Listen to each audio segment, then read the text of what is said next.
we should just sing for ourselves. What do you reckon? You can start for us, that table that's saying yes first loudly. Let's go. In 3, 2, 1. Let's go for it.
I know somebody out there was tempted to shout, "Go Bokke." That time has passed, right?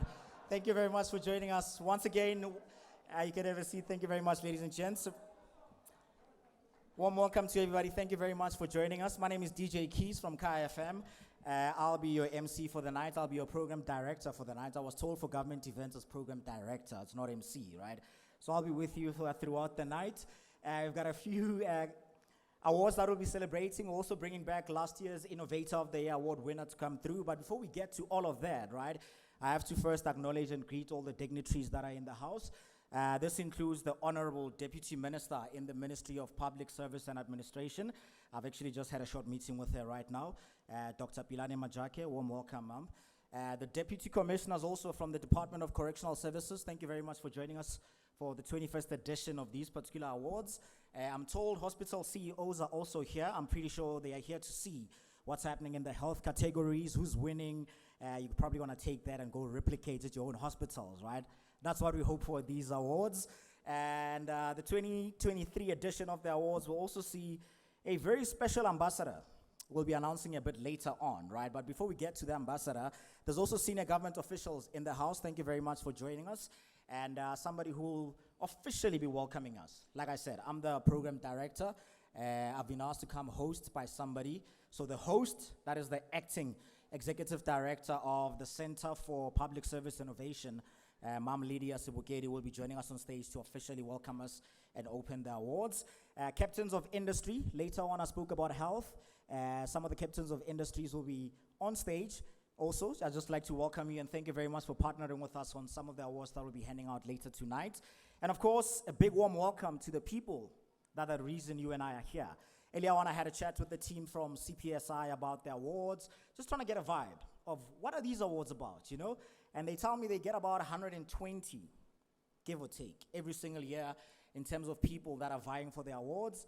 And the finalists, you get about 12. So it's a 1 in 10 chance that you'll be sitting in this hall. So as a finalist, warm welcome to the 21st edition of the Public Sector Awards.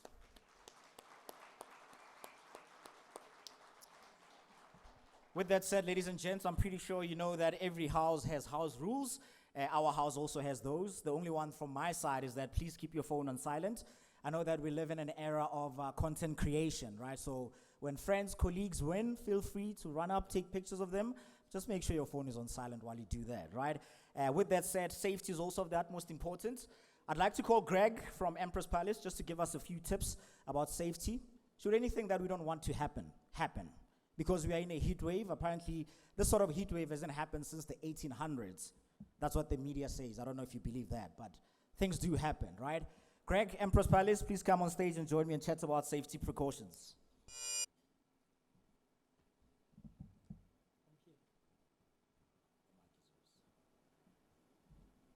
Good evening, everyone. My name is Greg, as he said. In terms of safety, please do not leave your belongings unattended, such kind of your cell phone, your laptop, or handbags. Always keep that in position. In order to assist your health needs, we have clinic on site, and it's 24 hours operation. If should you sustain any injury in this building, please don't hesitate. Keep Empress Palace staff informed. They'll get hold of paramedics to give you a medical assistant. Or if you really need a doctor, we'll arrange a doctor, but that will be additional cost. In a case of fire, you'll be directed to the nearest assembly area points. Those areas are clearly marked. On my left-hand side, there is a 2 exit that you need to go out there, turn to the left. You'll find the corridor, go down with the corridors, down the stairs, they'll lead you out of the building. Alternative, you turn to the right, walk straight, past the restaurant on the right. Outside the convention, it's another assembly area point. Alternative, on the other side, right-hand side to my, you go out, turn to the right, corridors, down the stairs, they'll lead you out of the building. Please, once you are out of the building in the assembly area points, please do not come back up until the area or the venue is safe. Enjoy the rest of the evening. Thank you.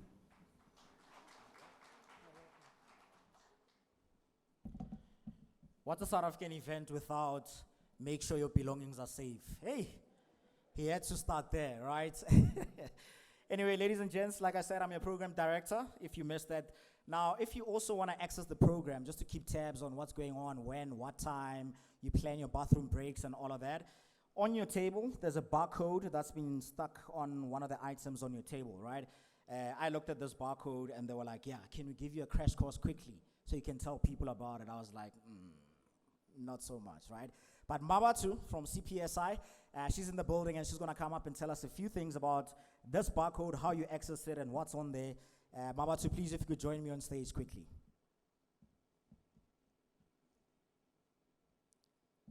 Okay, I guess while we wait for Mabatu to come up on stage, we can start scanning the barcode, seeing what's happening, look at the program, maybe planning that perfect Instagram shot. I love this vibe on the table, man. You guys seem to be ready for these awards, there.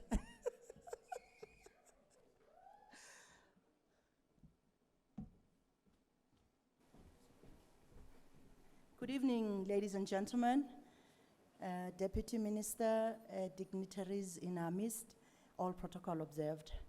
Okay, I'm just going to give a brief about the program. As you can see, there are no programs on your tables, but there's a QR code on each table. I don't know if you've located it. We've put it somewhere by the lights. Have you seen it? So take out your smartphone and scan that QR code. It will pop up a link which you must click on, and it will take you to tonight's proceedings. So the program is there. If you'd like to see what's on the menu, it's also there. Also, that link will also showcase some of the finalists for tonight. Basically, you can follow the proceedings using that link. So you're welcome to check it out if you're having struggles. The colleagues at the reception area outside are more than willing to assist you. So just shout and we will assist you. Thank you. Thank you very much, Mabatu. Now that all protocol has been observed, being a government event, I forgot to say that. All protocol has been observed now. We can officially have the opening. Can I have the acting Executive Director of the Center for Public Service Innovation, Mom Lydia, joining me on stage. While she comes up on stage, we've actually put together a video for you to see what happens at the center.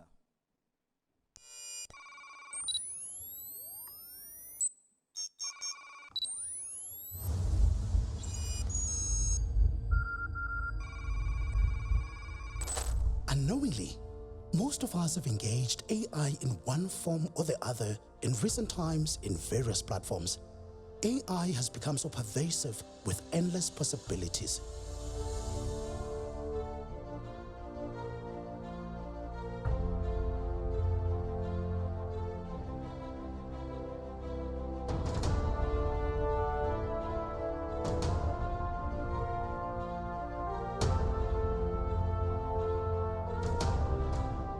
AI has improved traveling drastically through maps like Google and Apple Maps.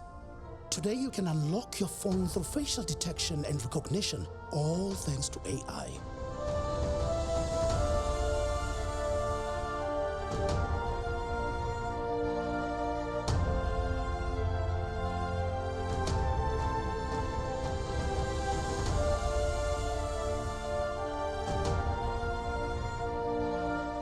Today, we can process e-payments from the comfort of our own home without visiting a bank. One other popular use of AI is through chatbots. The programmed algorithms enable machines to answer commonly asked questions, amongst others.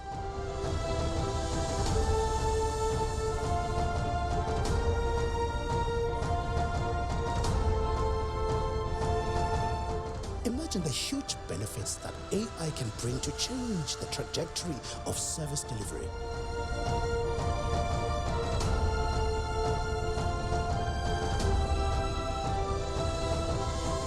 CPSI, unlocking innovation. Thank you, DJ Keys. Thank you so much. I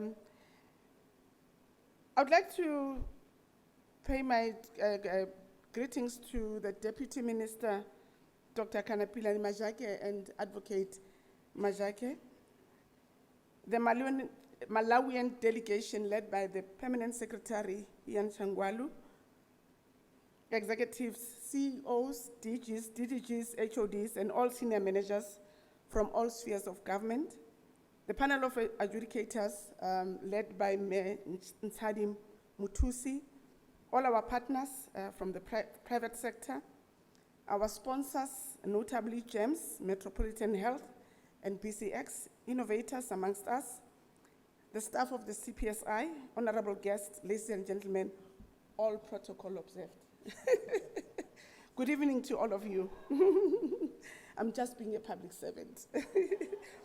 I stand here today honored to welcome all of you to this exciting occasion of the 2023 Public Sector Innovation Awards ceremony, as we proudly celebrate and recognize innovation in the public sector, most importantly, from the public servants.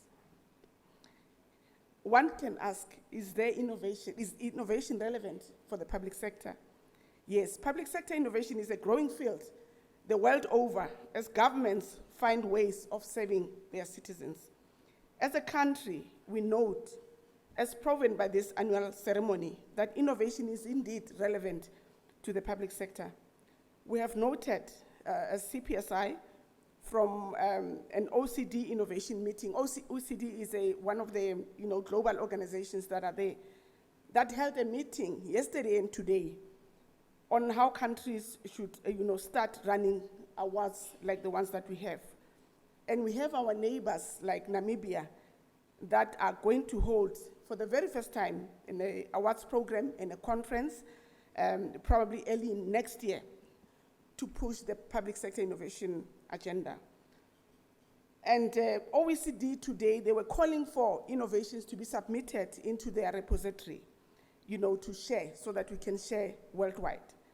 Common to contrary belief, and the finalists will tell you, I'm very, very passionate about this. When public servants, we are known to be lazy. And I repeat, as I've said many times, they are the good ones out there. And they're the ordinary public servants that are, pushing the boundaries. We have a lot of innovation in the public service, and there's a lot of impressive work that is going on in various institutions from all three spheres of government. To further prove my point, we are joined tonight by the delegation from Malawi, keen to learn more about public sector innovation. Driven by compassion from the painful reality of citizens that cannot access government services. Many committed public servants like them who are at the coalface of service delivery are moved to action. Instead of sitting on their laurels or continuing with business as usual, they work tirelessly to find solutions that can help the government deliver quality services faster. Furthermore, they resist the temptation to stick with the old and archaic ways of doing things, merely, ticking boxes and wanting to comply. On many occasions, such work that goes in the public sector to prove government performance goes unnoticed for many reasons. One of these is that the staggering ongoing reality of service delivery challenges in our communities. We stay there. I always lament the number of potholes in my beloved city of Tshwane. It shocks me every day. And I'm asking myself, the citizens of the city that I belong to, they use the same roads that I use. I mean, I stay about 3 kilometers from the municipal offices, and every time I pass them, so they go to work and pass here, see the pothole, and they must wait for me to report it as a citizen. They're still citizens of the city. It awes me every time I pass there to say they pass here every day, and they see the pothole, but I must report as a citizen, forgetting that they are also, citizens of the city. Many problems that we have, I don't want to mention some of them. We are on stage 6 today. We have challenges, a lot of them. However, I really hope that what you'll see tonight will convince you otherwise and make you realize that with some pride and appreciation, the level of commitment and determination by some public servants to do better is actually needs to be commended. Ladies and gentlemen, this year, as has been over the years, we are in for a treat as we will be showcasing and recognizing breathtaking innovations that are unearthed from various organizations within government to improve or address service delivery challenges. Whether technology-based or otherwise, not only these projects respond to the priority of government, things like poverty and unemployment and inequality, most importantly, they demonstrate the true impact and versatility of innovation as a catalyst and a lever for sustainable and responsive service delivery. As the CPSR, we are truly buoyed and greatly encouraged by the flickering light of innovation. I always say to innovators, brighten up your own little corner. Maybe one day the whole room will have light. We see that, we certainly hope that through hard work and determination, it will eventually develop and grow into a massive illuminating flame of innovation that will engulf the entire public service. Innovation has proven power to certainly propel us to greater levels of agility and speed in providing service delivery to citizens. Earlier on, as part of the briefing, I was telling the Deputy Minister that I also sit in a adjudication panel for Continental Awards. And I realized that over the years, for the first time this year, I realized that even governments in Africa are starting to use their own resources, system developers, to solve their own delivery problems. And most of these solutions that we are awarding today are not funded by private sector. It's system developers and simple, public servants that we have.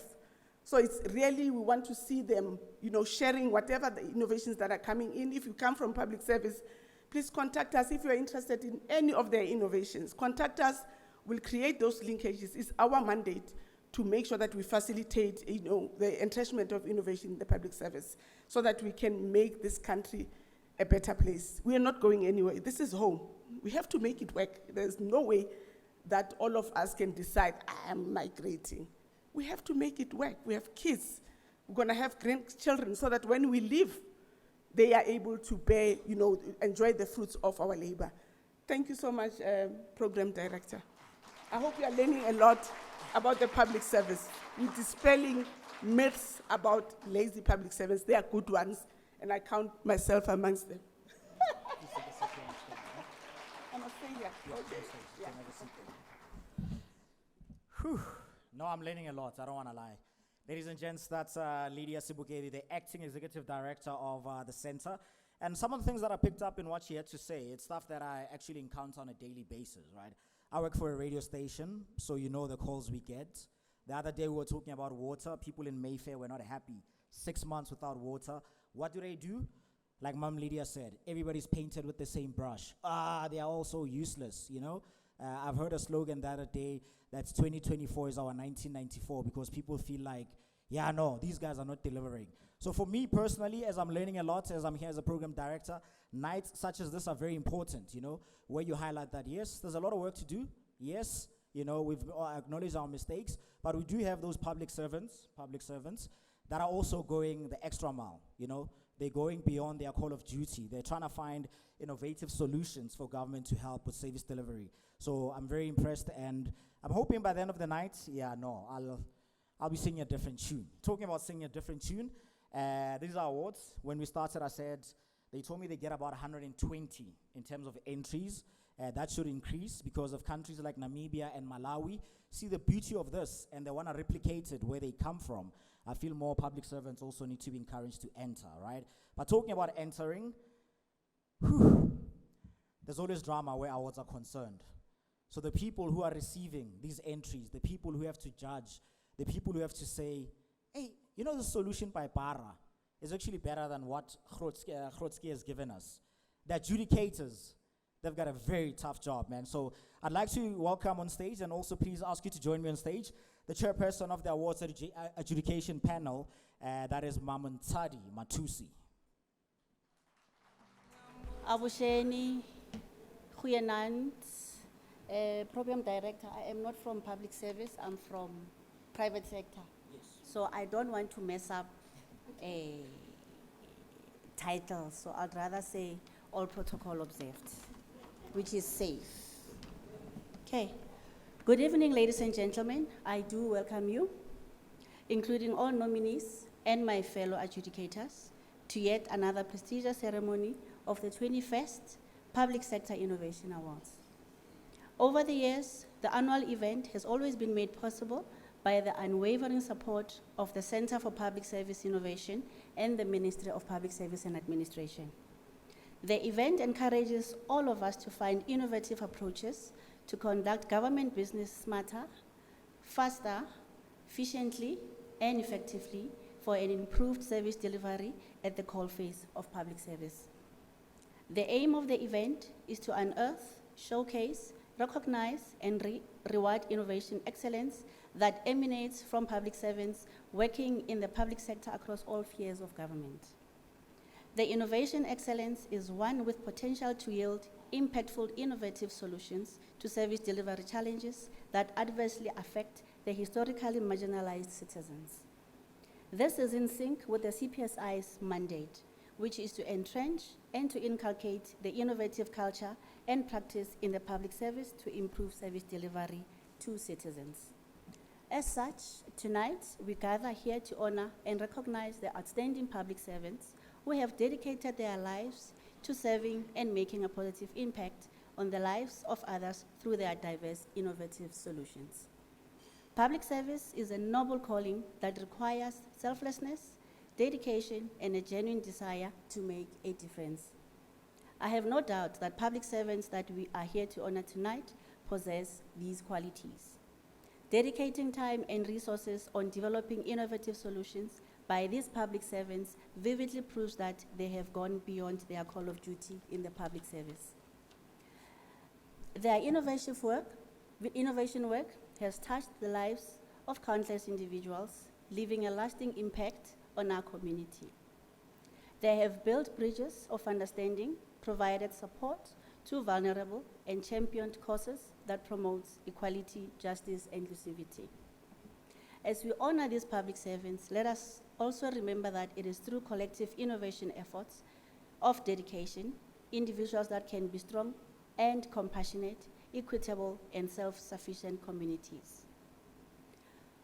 To all award recipients, I extend my heartfelt congratulations. Your unwavering commitment to public service is an inspiration to all of us. Your dedication and passion in developing innovative solutions have made a tangible difference in the lives of those you serve. Let us celebrate the achievement of our award recipients and recommit ourselves to the ideal of public service. Let us continue to work together in producing innovative solutions that could help us deliver quality and reliable services to create a better future for all. In closing, I wish to congratulate innovators that did not win tonight because their innovative solutions were relevant and promising. And for that, I encourage them to continue to develop innovation with potential to win awards in the future.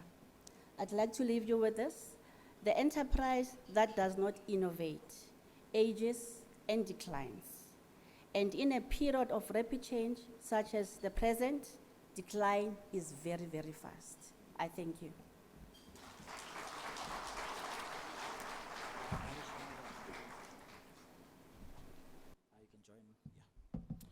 Thank you very much. That was Mansari Mutusi, who's the chairperson of the awards adjudication panel. Like she put it clearly, she's from the private sector. We'll chat about the private sector in a few minutes. I mean, we all know what's happening to the rand right now, right? They thought they are safe because they're the public sector, private sector, but we'll get to that. We actually wanted to also acknowledge and also congratulate all the adjudicators that are working hand in hand with Umam Mutusi to make sure that these awards are actually very fair and they judged based on innovation, I was told, and not on success, you know, because apparently some of the entries that the center has gotten, people were doing what they were actually meant to do, but they were doing it excellently, and they thought that's innovation.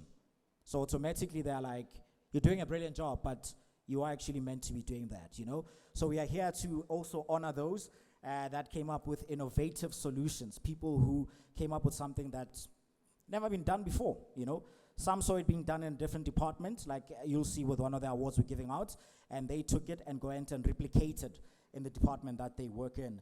So we've got a slideshow of all the adjudicators that worked on the project. We'll show them one by one, and they could, if they could all come on stage and join Umam Sebukeli as well as Mam Ntusi just to get an envelope from her.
Talking about a fair chance, earlier this week, I'm pretty sure you would have seen in the news the manipulation of the rand. Who would have thought that would happen, right? The numbers, though, not so sure about those. R1 trillion a day, but possible. But the fact is, the rand was manipulated. My experience with awards, there's always tweets after every single award ceremony in SA where somebody feels like, how can so-and-so get an award and I don't get it? You know? So the censor decided, you know what, we don't want any drama. We're gonna make sure that this is all fair. After being adjudicated, we're gonna get auditors in place to make sure that nobody manipulates the awards, right? Talking about the auditor, Miss Charity Bushumani, she's from CS Bushumani Accountants. They were the ones auditing, making sure that the awards are fair. Miss Charity, if you could join us on stage for a few minutes and tell us about the process.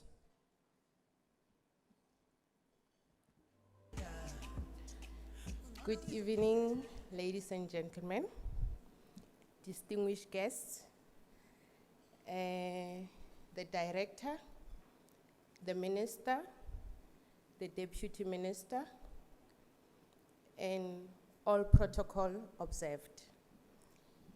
As they have already introduced me, I'm Charity Sibongile Boshomani from CS Boshomani Accountants. Thokozani, Kamaku, Thobela, Makwande. We as CS Boshomani Accountants, we have audited and reviewed these awards of CPSI, and we have found them fair in all respect. And we as CS Boshomani, we have done this job pro bono to promote and to give skills and development to our students so that they can be able to see that we are not only there as accountants, but we can also plow back to our community, to our government, and to the community at large.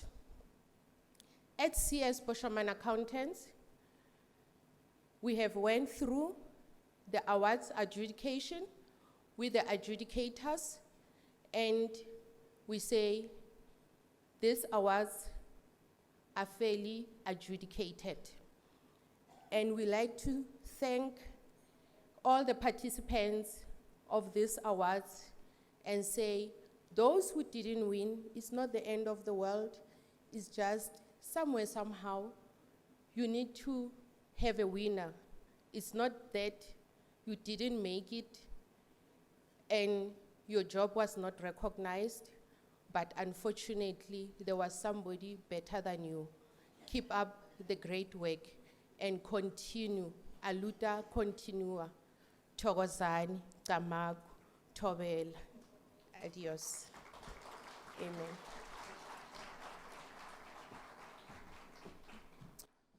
I actually like that. If you don't win tonight, it's not the end of the world. Like I said, these awards happen annually, and I heard the acting ED talking about the Continental Award. So there's a lot of chances, right? Just look out for opportunities to be innovative in what you do every day, right? Of course, do your daily bits excellently, and then try find other ways, right? Now, from that, we're about to get into the Innovator of the Year from last year. Like I said, these awards are not just open for Gauteng, Joburg, or anything like that. Everybody who's a public servant is encouraged to enter. They get over 100 entries. Last year, Dr. Musa Parak from the Western Cape entered the awards, and little did he know that he'll walk away as the 2022 Innovator of the Year. So I'm going to invite Dr. Musa, if you could please join me on stage and chat about your project quickly and how things have been 12 months later. Ladies and gents, Dr. Musa Parak from the Western Cape. Good evening, ladies and gentlemen. All protocols observed. Thank you to the CPSI for consistently spearheading and enabling innovation in the public service and for hosting one and all around the country. What a lovely evening this is to recognize and celebrate innovation and innovators in the public service. My name is Dr. Musa Parak, and I hail from the mother city, Cape Town, in the Western Cape. and work for the Department of Health and Wellness as a clinician within the emergency center environment. My responsibility this evening will be to share the Hector's journey. In the midst of chaos, there is also opportunity. At the onset of my career, I managed an emergency center in the heart of the Cape Flats at a facility called GF Jooste Hospital. This service boasted high numbers of patients presenting in relation to its limited infrastructure, with varying levels of acuity and high burden of lifestyle diseases, infectious diseases, and most of all, trauma, many of whom required specialized care locally at the facility or upstream care at one of the central facilities in Cape Town, Groote Schuur Hospital. Day in and day out, our well-motivated staff worked as a team to ensure that all their patients were managed appropriately with a limited infrastructure and resources. But there was something missing to support this critical service. Prior to the 2010 Soccer World Cup, there were numerous discussions on ways to ensure good visibility and backup in the event of unexpected surges. I had proposed an option to build an electronic patient tracking system for the unit and maybe expand into the inpatient service. Due to limited resources and not much buy-in to technology at the time, nothing materialized. Sadly, GF Jooste Hospital was decommissioned in 2013, and we have moved to a brand new facility in Mitchell's Plain, together with a hybrid standalone emergency center, which was a satellite unit of the main hospital. There are a few of my colleagues that are sitting there, and I see they're sitting at the finalist desk. The commissioning of this hospital gave rise to a lot of networking with various stakeholders within the Western Cape government. It was time for us to resurrect the idea and see where we could go with it. A written motivation was submitted to the Health IT Directorate, which was approved. And the primary purpose of HECTIS was to provide local information to support the overall operations of the emergency center. The initial proposed solution was to assess the current manual paper-based registers and how it relates to the business flow of an emergency center patient, map it onto an electronic application with additional value-based functionality for both patients and users, and lastly, to iterate with subject matter experts and clinical specialists working within the emergency center environment. On the 10th of August 2015, I was provided with a single application developer, and we were on the road. Numerous deliberations on a system design, layout, and functionality finally got us to our starting product being piloted in March 2017. Over a period of 2 years, this easy-to-use system evolved into HECTIS, from spending 3 to 4 hours a week translating the idea to a single developer. HECTIS is currently the only e-innovation in the public sector to assist with managing an emergency center and has been iteratively built with direct feedback from end users. It is therefore not an adaptation or replication of an existing tool, but instead a true ground-up development with collaboration across both clinical and technical domains. Within 2 months post-initiation, I had numerous calls from neighboring hospitals asking for the system to be implemented at their units. We thereafter obliged and implemented at the satellite unit in Hedeveld, the Groote Schuur Hospital Emergency Center, and the George Regional Hospital on the beautiful Garden Route. By piloting HECTIS at a small 24-hour hybrid emergency center, which was like a primary healthcare service on steroids, a district hospital, a regional hospital, and a tertiary hospital further led to many more inquiries. But we were put on a pause at the start of the COVID-19 pandemic. More opportunities sprung out from the reporting data of HECTIS, which gave birth to the Western Cape Sentinel Trauma Report. This report furnished the national government with supportive intelligence to maintain and reinforce the alcohol ban during the COVID-19 pandemic. We all know that this intervention gave respite to all emergency centers in the country to focus on COVID-19 patients and other non-trauma related emergency presentations. The Western Cape Department of Health and Wellness has seen immense value from HECTIS during this time, and in December 2020 provisioned funding to support with a mandate an official rollout of the HECTIS system throughout the healthcare platform within the province. This was a mammoth task which was gladly taken on by a superb team. The rollout and implementation thus far has reached 57 facilities in the Western Cape, and we have onboarded to date close to 3.5 million patients. The ongoing rich data sets from Hectus, which push into the Provincial Health Data Center, have further given birth to the Western Cape Trauma Injury Surveillance Report, which is a safety dashboard derived from the Hectus system. The information for the safety dashboard results from healthcare workers, namely administrative clerks, clinicians, nurses, entering data into the Hectus system in real time to produce a detailed electronic record of all patients presenting to the emergency centers within the Western Cape. This journey has taught me how a simple idea with humble beginnings and a small team can grow and develop to something that can have a massive impact. My advice to one and all who are embarking on this journey is to keep looking for solutions to common problems and never give up, because there is always opportunity in the midst of chaos. I want to congratulate all tonight's winners and to keep innovation alive to develop our nation further. Thank you very much.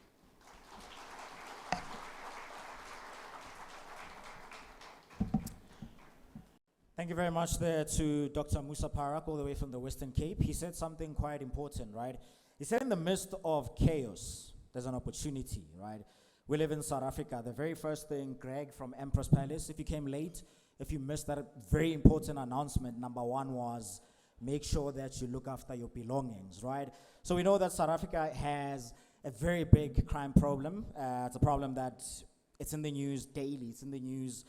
You open a newspaper, everybody's talking about crime, right? Somebody saw that chaos, that is crime in South Africa, and she actually thought there's an opportunity here for me to come up with something that is innovative, right? When I heard about this project called Memeza and where it was piloted, I actually thought, you know what, Umam Tulim Tetwa actually is onto something. Ladies and gents, the next speaker will be Ms. Tulim Tetwa, the CEO of Memeza. She's going to tell us about this brilliant innovation that she came up with that deals with crime. It was piloted in one of the, I'll say crime-infested areas here in Gauteng, in Joburg, out in Deep Sloot. So you know when a project like this works out in Deep Sloot, it's a project that can work anywhere. Ladies and gents, Ms. Tulim Tetwa. Sanbonani.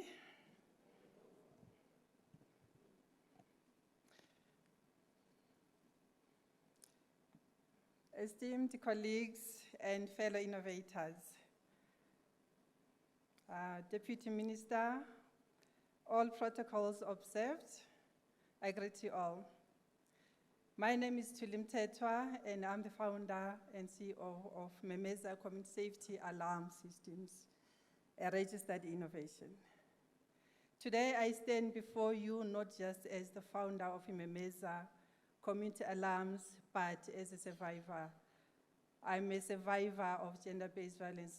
I'm a rape survivor and a crime survivor turned into an advocate for change, an innovation ambassador, and a GBV activist. I used to work for the Department of Transport until 2012 on the INATIS IT system known for car registration and licensing. In my early 20s, I experienced the trauma of rape. Later on, in my 30s, gender-based violence and multiple house robberies and street robberies.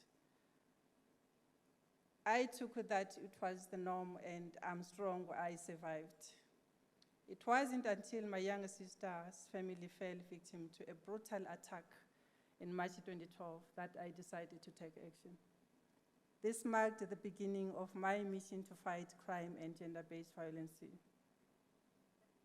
As a pusher of change, Memeza pioneered and innovated the first public alarm system in South Africa, working with the South African Police Services, CPF, and communities, and any available response network in that community, giving access for the first time for all people to have alarm systems. It is the alarm for the people. Now, a grandmother staying alone in Seshego in Manfrey, in Tabankulu, in Tuzuma, Mzumbe can have an alarm system in her house. At the press of a button, the police, neighbors, her children, her family, CPF, everyone is aware she is in trouble and respond accordingly. The journey of innovation. In 2012, we entered the SAB Breweries Innovation Awards. It was at that function, just like at this function, that we met the Innovation Hub. And at the Innovation Hub, again, it was there when we met the Center for Public Service Innovation. While we're busy developing this innovation at the Innovation Hub, in parallel to that, the SA Police, working with the Center for Public Service Innovation, today it's about innovation, sought innovation solutions to crime and SGBF for low-income areas. The police revealed that when a woman is attacked, the perpetrator first takes away the cell phone, rendering the woman defenseless. It then takes an average of 16 hours for a crime to be reported to the police, leading to no arrest. Then we turn around and we say the police they are lazy, like Usis Lydia said, but that is not the fact most of the times. The Center for Public Service Innovation, working in partnership with the Innovation Hub, through an initiative at that time called Challenges Seeking Solutions, Open Innovation Solution Exchange, merged Memeza Community Alarm Systems with SAP's Honeydew cluster. CPSI played a very crucial role in linking Memeza to the South African Police Service and many other innovations to public sector departments. That partnership with SAPS started then through Center for Public Service Innovation is still going very strong, almost 10 years later. Thank you very much, Center for Public Service Innovation.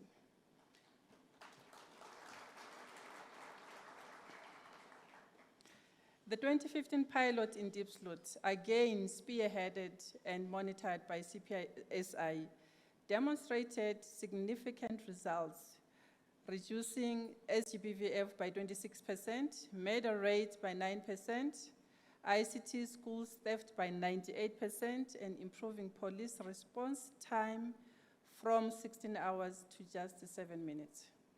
Today, the need for innovation in addressing crime and SGBV is more pressing than ever, with alarming statistics. Memeza's solutions have become a beacon of hope for marginalized communities with limited access to private security services across all TISH areas, that is your townships, rural areas, and informal settlements. Our impact extends beyond technology, with over 5,000 community alarm systems in the field. More than 1 million personal alarms are distributed up to date, and protection of about 200 no-fee-paying schools. We have created over 3,000 income opportunities at a community level across the 9 provinces. Commitment to a cause as a group extends far beyond financial backing. It signifies a powerful collaboration aimed at making a tangible impact on any issues in our communities. This underscores our recognition that addressing GBV requires a multifaceted approach, involving technology, community engagement, advocacy, and at the core, public-private partnerships. Memeza Community Safety was founded with a clear mission: to collaborate with law enforcement, government departments in helping achieve the NDP goal on safety. We are the foot soldiers of the goal. My journey has taught me that true transformation begins with us as individuals and as public servants going the extra mile. I like what Sis Lydia said. I'll keep on repeating it. Collectively, each and every one of us holds the key to unlocking a safer, more secure future for our communities. Together as public servants, ambassadors and entrepreneurs and innovators, we play a crucial role in shaping the very foundation of our society, with the decisions we make and the actions we take directly impacting the lives of millions. For those who are receiving awards today, welcome to the innovation journey. Just know you are not alone. You have entered your first network, CPSI, the beginning of the journey. Explore all supporting structures in the innovation space. Benefit from them. Do not shy away. The innovation hubs, ECASI Labs, the DTI SPY Innovation Program, CETA, DSPD, private corporates, the list goes on. There's a lot of help at hand. However, challenges persist in the innovation space. While the South African government actively supports the development of new innovations, there is a need for policy changes to streamline the commercialization process of innovation, especially grassroots innovation, social innovations. Reducing red tape for startup innovations. Government as a buyer of innovation. Where are we? Where are we, government as a buyer? Beyond supporting the development and piloting of innovation, government must buy the innovation, especially social innovations that are tailor-made for community grassroots problems. Treasury must streamline and ease the procurement of innovations. Currently, many departments are keen on buying innovations but express concerns about the sole tender process. This change will undoubtedly enhance the success rate of impactful innovations, improving job creation and GDP. My concluding remarks. Colleagues, we have a unique opportunity and responsibility to drive initiatives that transcend bureaucratic boundaries.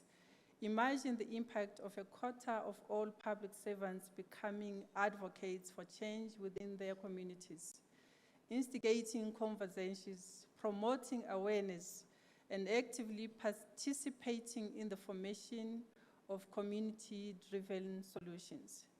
The story of Memeza is a testament to what is achievable when individuals decide to stand up and be counted. The community alarm system, born out of pain, necessity, and innovation, has proven its efficacy in reducing SGBV by 26%, murder rate by 9%, and improving police response times from 16 hours to a mere 7 minutes. Our call to action is clear. Let us not be defined by the challenges we face, but by the solutions we create.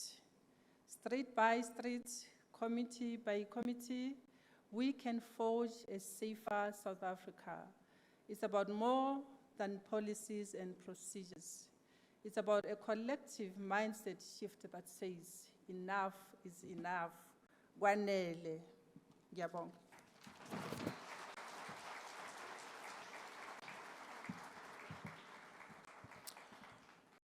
Thank you very much there to Mamthuli Mthethwa, who is the CEO and founder of Memeza. It's about the collective, she said, right? As public servants, obviously, it's about everybody putting in and doing what they need to do, right? That actually brings us to a close of part one of tonight. We'll be getting into the second part where we'll now also start handing out some of the awards that some people obviously are itching to get their hands on, right? But before we get to that, there's a table of young stars just in front of me, and I feel like they've been side-eyeing me and pointing at their tummies like, do something, do something. I'm going to do something, okay, guys? Starters will be served just now, and then we'll continue into part two. Please note when starters are served, we'll start with the main table. That obviously has the Honorable Deputy Minister on it, and then we'll obviously follow suit. And as diligent public servants who are innovative, I'm pretty sure we can do all of that in an orderly manner. Once everybody has something to eat in front of them, we'll continue with the awards. Thank you very much.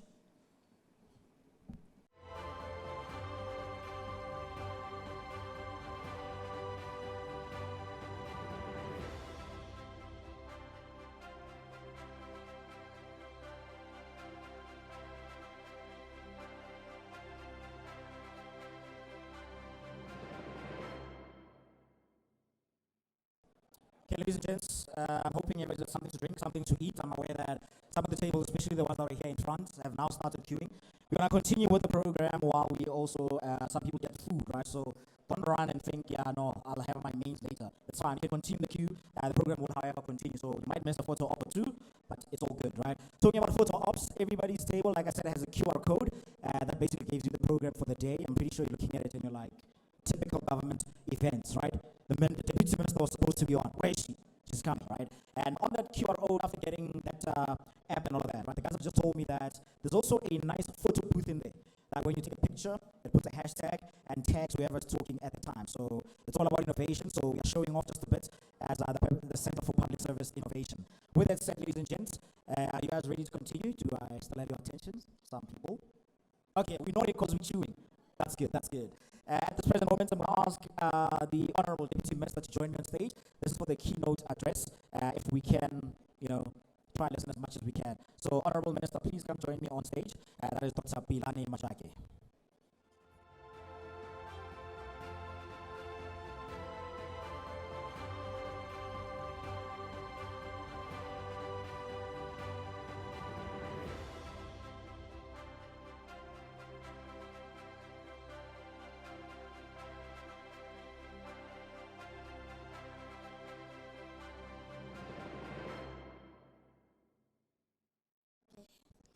Thank you very much, Program Director Tebogo.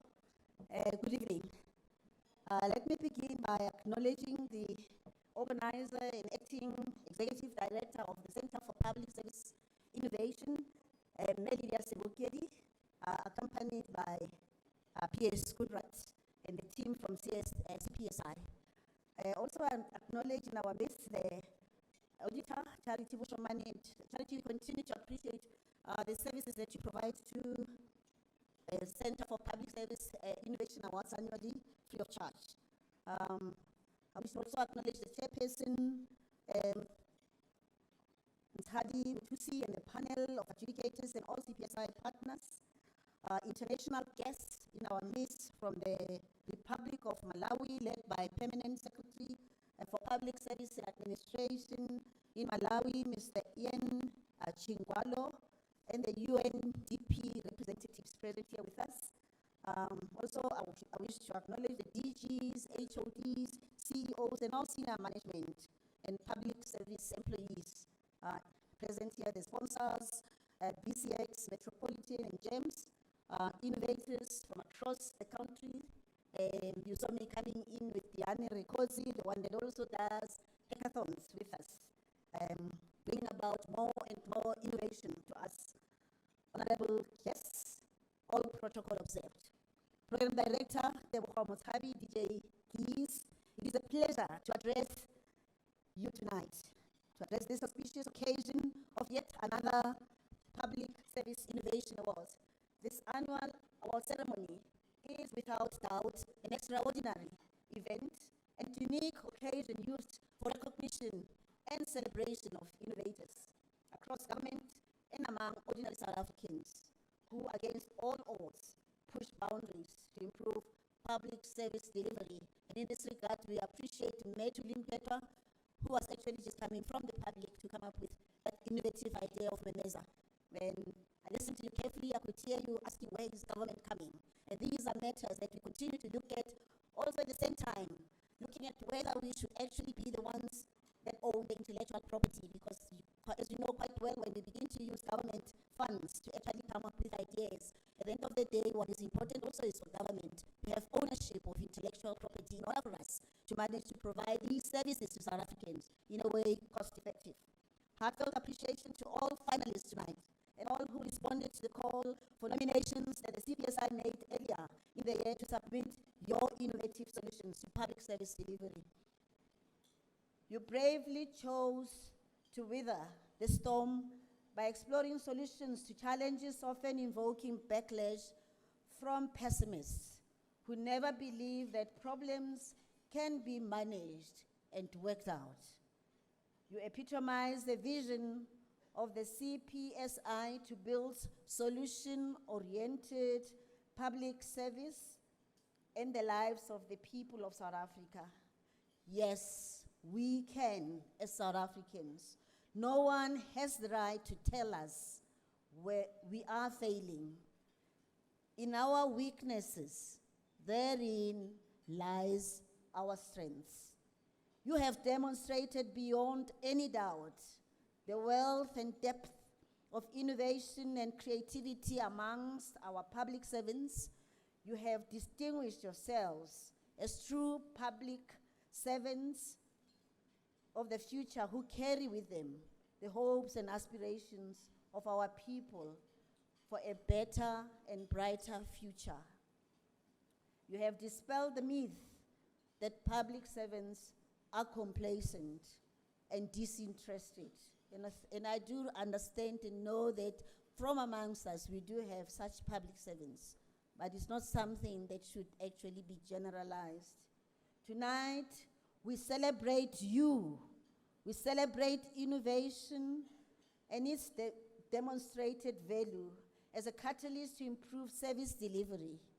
Your capabilities reinforces building a developmental state that manages to meet the needs of the people they serve.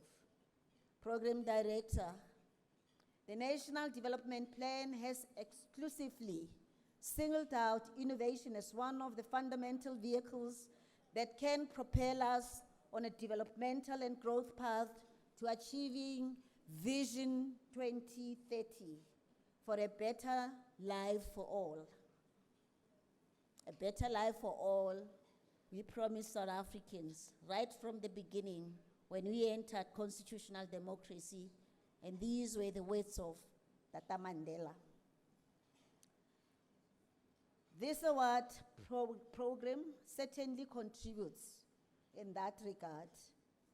This program continues to unearth, showcase, and recognize innovative, high-impact projects in sectors such as health, education, employment, amongst others. We can reflect, for instance, about some of the innovative ideas already encountered. Like, for example, the Biz Portal project of companies and intellectual property commission, which enable convenient online registration and many other integrated services, such as tax payment and collections.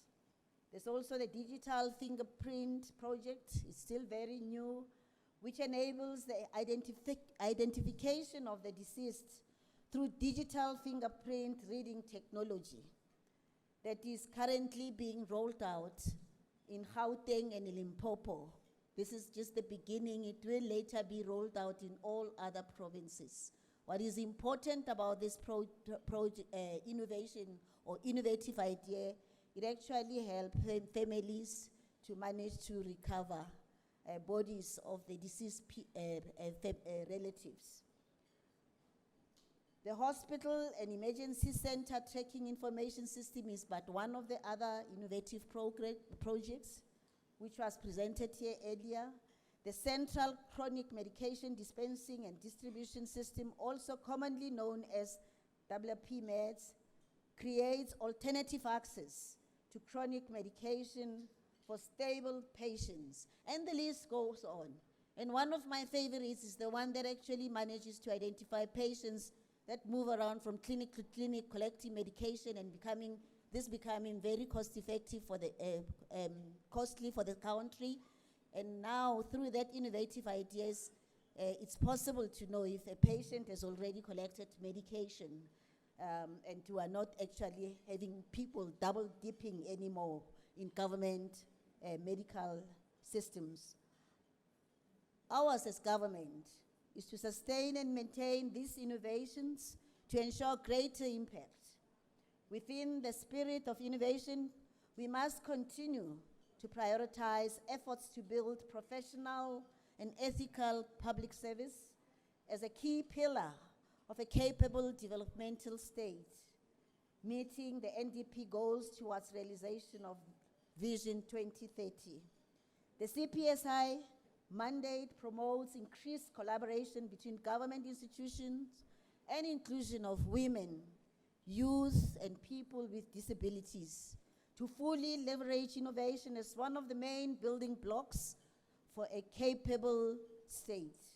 CPSI, or the Center for Public Service Innovation, needs more systems developers to lay technological support base for thinkers and innovators across government.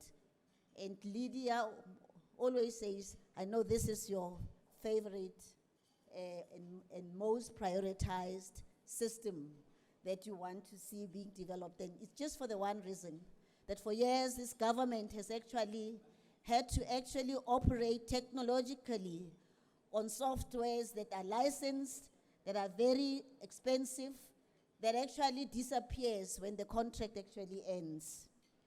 CPSI must promote and organize training on coding and algorithms for public servants to step up the monitoring in government, to curb corruption and wastage in government, and identify anomalies in service delivery value chain. We need to substantively invest in innovation and create an innovative culture in the public sector.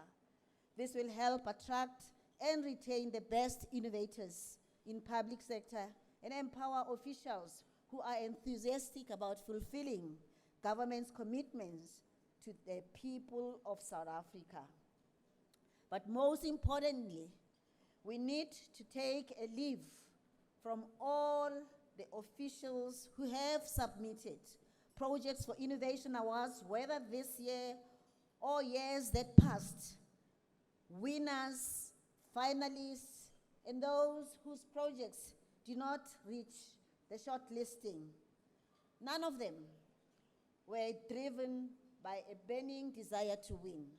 Instead, what motivated them was a deep-seated passion to fix the weaknesses identified in the system, and the weaknesses that have actually become debilitating in rendering public service.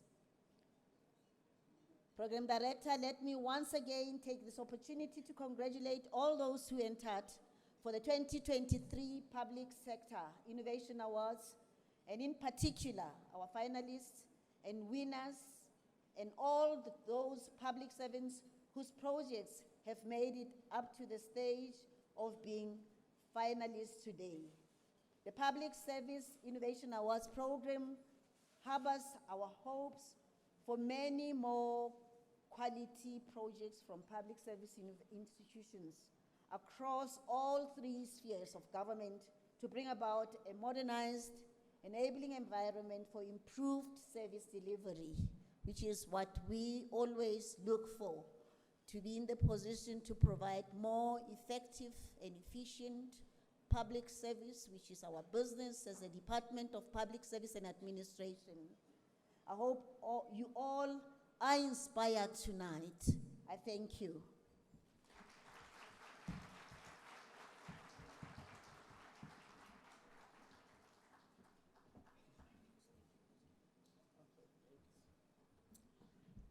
Thank you very much to the Honorable Deputy Minister there. We're about to get into some of the awards and hand them out, right? I know that if you're a finalist, chances are you're feeling like the aircon is not working anymore. You know, I know when you're a finalist in the awards, when it gets to this point, you're like, is the aircon still on?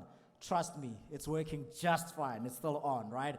Like I said earlier on, ladies and gents, these are fair awards. Adjudicators were brought on stage for you to see in the form of transparency. We also brought our accountant, Umambo Shumane, just to show you in terms of auditing that was done.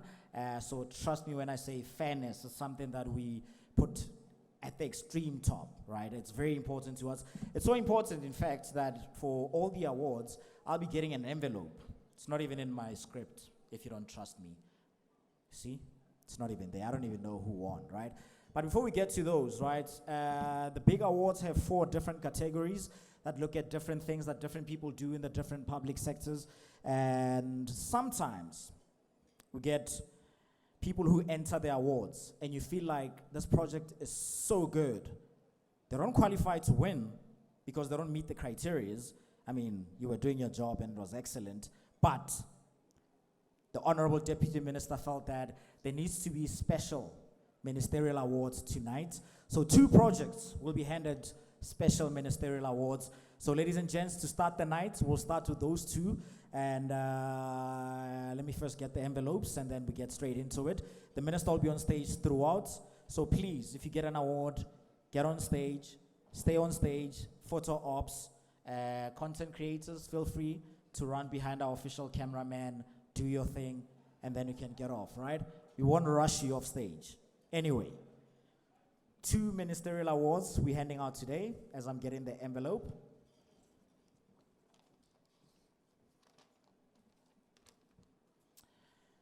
It actually comes with a brief. So the special ministerial awards are given to projects that have demonstrated exceptional service to citizens through their innovations and reflect the spirit as well as ethos of a solution-focused public sector. This year, though, recipients of these special ministerial awards are actually as follows, and in no particular order, so nobody's a winner, nobody's a runner-up. You're both winners, right? We'll start with the very first one. Case Management System, Public Protector of South Africa. The Public Protector is entrusted with a mandate to support and strengthen constitutional democracy and thus be accessible to persons and communities. This in-house built case management system basically replaces a cumbersome manual system that made it difficult to allocate and monitor complaints as they came through to the Public Protector. So the manual system has been in use for over 20 years, thus required extensive change in management throughout the Public Protector's office. So through the creation of digital files, the Public Protector is now able to save time and paper and also improve access to data and workflows. So case management system from the Public Protector's office, can the team please come up on stage?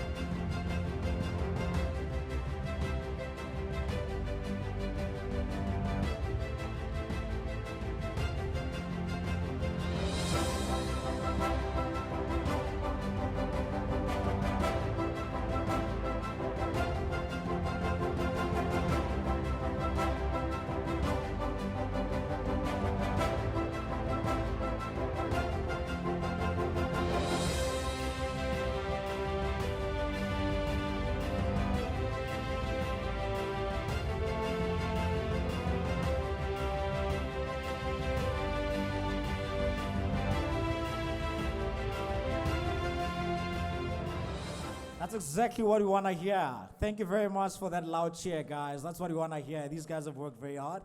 Congratulations to the Case Management System team from the Public Protector's Office.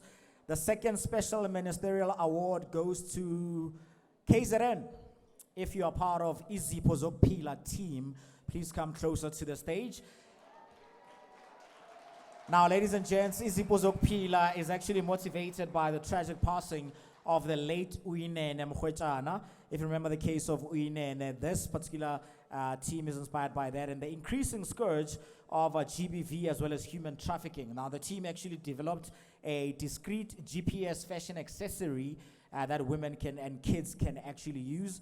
These accessories actually contain a panic button that is linked to a 24-hour service as well as ambulance services. By pressing the panic button, you basically alert with a geographical location where you basically are, and it's sent to the emergency response team for a quicker response. Ladies and gents, I present to you Izipho Zokuphila team.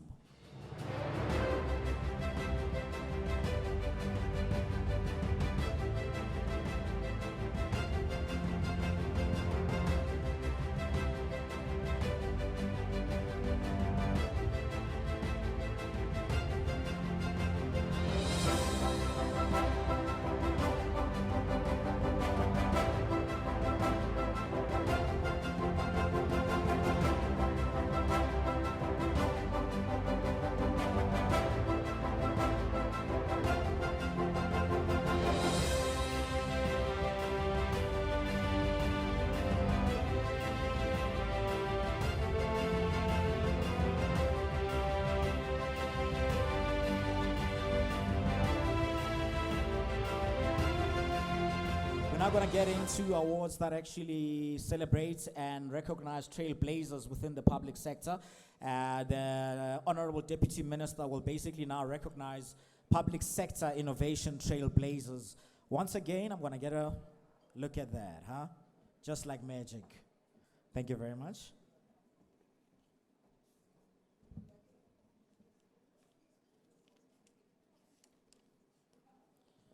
We're not making things up when we say these things were audited, right? Because I had no idea I'll be getting all of this. Anyway, ladies and gents, public recognition. The public sector innovation trailblazers, now basically in-house system developers, provides innovative solutions to solve a number of service delivery challenges that are faced by our citizens. I'm sure you pretty heard Ms. Lydia speaking about those earlier on, right? Now, the CPSI uses special recognition to basically encourage all spheres of government to either insource of upskill IT personnel to the system developers. This is also a key component of future skills that will basically determine the nature of the future of work in public service. So this part of the government's response to curb the high costs of off-the-shelf solutions. So basically tonight, we recognize some of these game changers, public servants that are prepared to push the boundaries in their quest to innovate ways to improve service delivery. Ladies and gents, I'd like to present to you the 2023 Public Sector Innovation Trailblazers. It's a number of people. I'm going to ask you to cheer as loud as you possibly can as they come up one by one. And I'm going to ask all our trailblazers, please remain on stage for a photo op so that everybody has a picture of everybody in the picture, right? Are we ready? All right. We'd applaud you for your contribution towards the realization of better public service. So with that said, congratulations. In no particular order once again, right? May the following people please come up on stage and join the Honorable Deputy Minister. We'll start Mr. Ari van Ranswyck's way.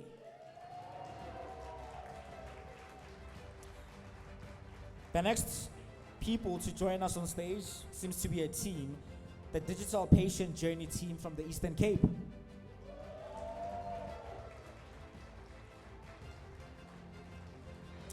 Western Cape is also presented.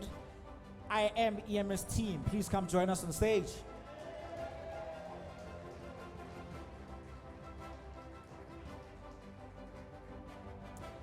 Information Security Management Project, also from the Western Cape. Ms. Deidre Murray, please come up on stage. I promise you, these were audited. We're going back to the Western Cape. Mr. Jonathan Nord, Linkage to Care.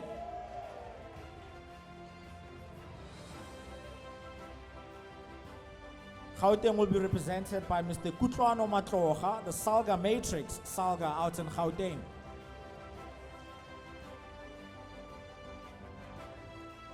Mr. Pilanim Kiza, please come join us on stage. Case Management System Project, Public Protector, SA. Last but not least, Dr. Sandy Lembata, eThekwini Strat Hub out in KZN.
Big congratulations once again to the 2023 Public Sector Innovation Trailblazers. Congratulations once again, guys. It is the 21st edition of the Public Sector Innovation Awards. We're about to get into the main categories. For these particular categories, we'll be calling up 3 people on stage.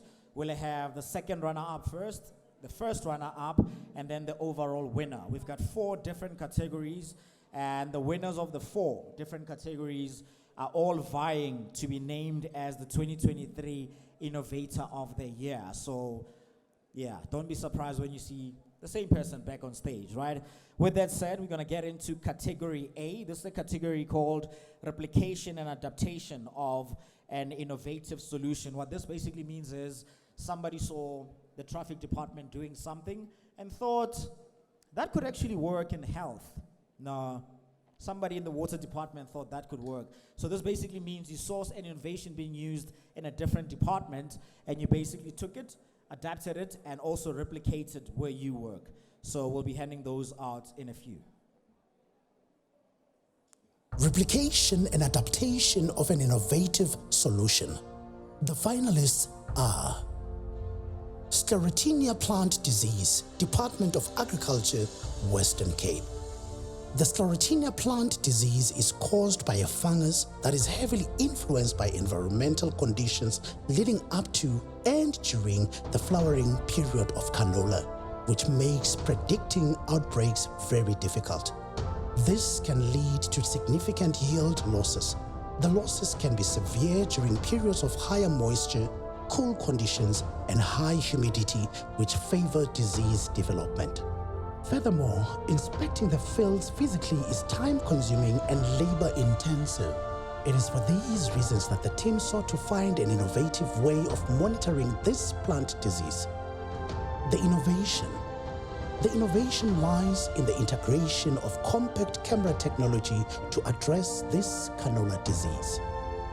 The use of compact cameras to capture real-time images of disease progression ensures that the exact moment of disease maturation is accurately captured, allowing for timely intervention. Farmers are provided with visual evidence of disease development, thus empowering them to make informed decisions based on concrete information. This approach minimizes the need for unnecessary agrochemical applications, effectively reducing costs and environmental impact. Economically, the innovation directly benefits farmers by enhancing disease management and crop yields. By reducing unnecessary expenses associated with agrochemical use, farmers can allocate their resources more effectively and increase their profitability. Additionally, the integration of such advanced technology promotes the concept of smart agriculture, where data collection, analysis, and decision-making converge to optimize farming practices. Overall, the compact camera technology's introduction marks a pivotal advancement in agricultural service delivery, bolstering disease management strategies, promoting data-driven decision-making, reducing environmental impact, and ultimately contributing to the sector's sustainable growth.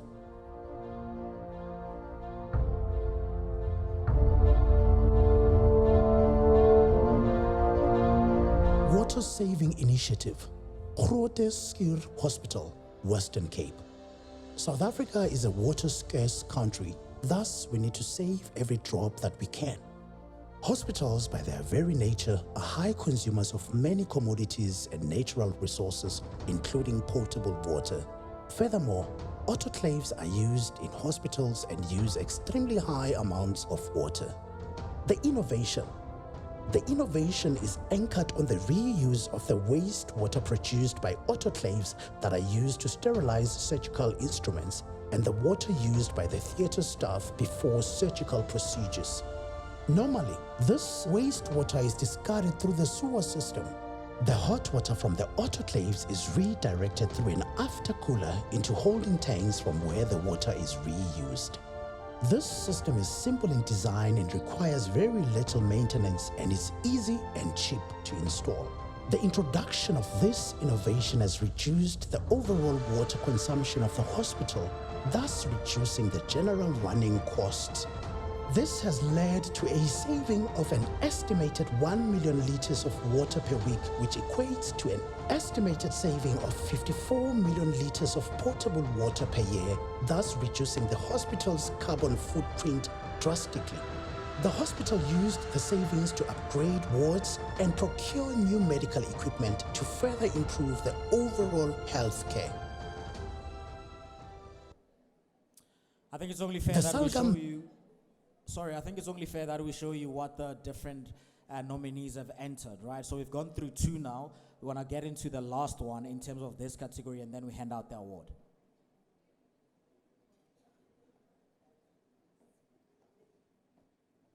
Matrix, South African Local Government Association. Every municipality in South Africa is required to produce an integrated development plan. The IDP maps out the municipality's priorities and strategies for economic and social development over the short, medium, and long term. Monitoring of IDPs is difficult as most are developed manually, thus making it impossible to get a bird's eye view of all IDPs. The innovation. The Salgam Matrix presents an innovative departure from conventional practices in local government, offering a dynamic solution that embodies adaptability, scalability, and transformative impact within the context of IDP management. At the heart of its innovation is the seamless integration of a cloud-native architecture, modular design, and cross-departmental collaboration. This foundation not only accelerates the historically laborious IDP process, but also elevates accuracy, transparency, and accountability by delivering real-time updates and data analytics. The modular structure of this matrix empowers municipalities to align their adoption with unique requirements, tailoring the solution to their specific needs. This adaptability extends to scalability, enabling the solution to serve municipalities of all sizes, culminating in a standard IDP management solution for local government. The introduction of this solution eliminates lengthy waiting periods present in manual IDP management. It enables concurrent collaboration, cutting cycle times by over 35%. This agile workflow ensures swifter outcomes, responsive governance, and heightened citizen satisfaction. The real-time updates grant municipalities insights into project progress, while built-in analytics offer a comprehensive grasp of performance matrix. This reporting system empowers swift, data-driven decisions by identifying bottlenecks and project dynamics. Those are our 3 finalists, ladies and gents. Now, before we announce who the second runner-up is, first runner-up and winner, I think they all deserve that warm hands of applause. Come on.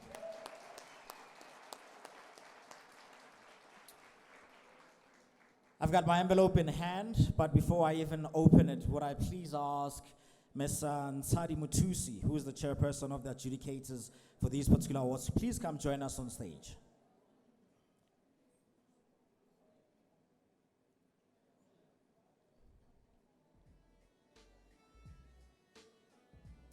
Ms. Nsadi Mutusi will be helping us hand out the awards because, yeah, she made sure that everybody wins fair and square by judging all of these, right? Once again, there's no rush for you to get off stage. Take it in, it's your moment. Do as much as you can in terms of photo ops and all of that, right? Your second runner-up, first runner-up, and winners are as follows. Second runner-up for category A is from Gauteng, by the way. Salgam Matrix is your second runner-up.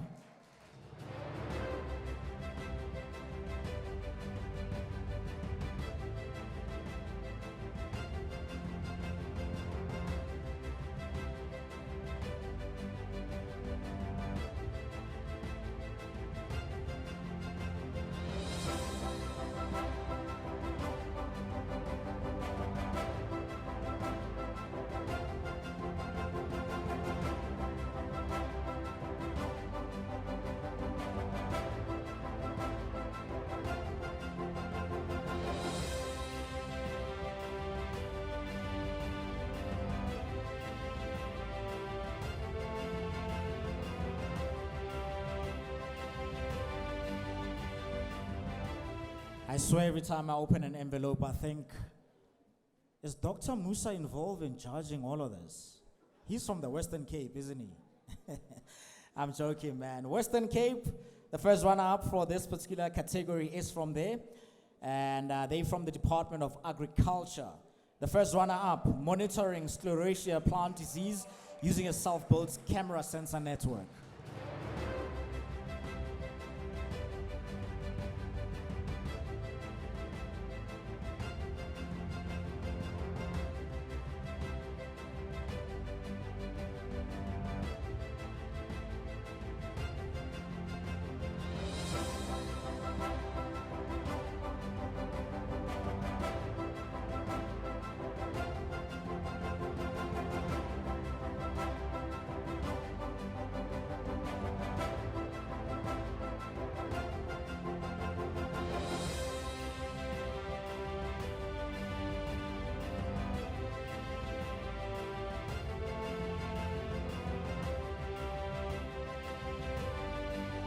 Big congratulations to the team, their first runner-up in their replication and adaptation of innovative solutions.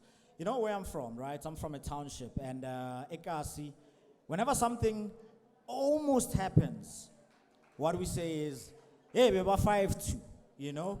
And I feel like the Western Cape were 5-2 day zero. So they had to start thinking out the box. And that's what the overall winner of this category actually did. From the Department of Health out in the Western Cape, Water Savings Initiative is the winner of this category.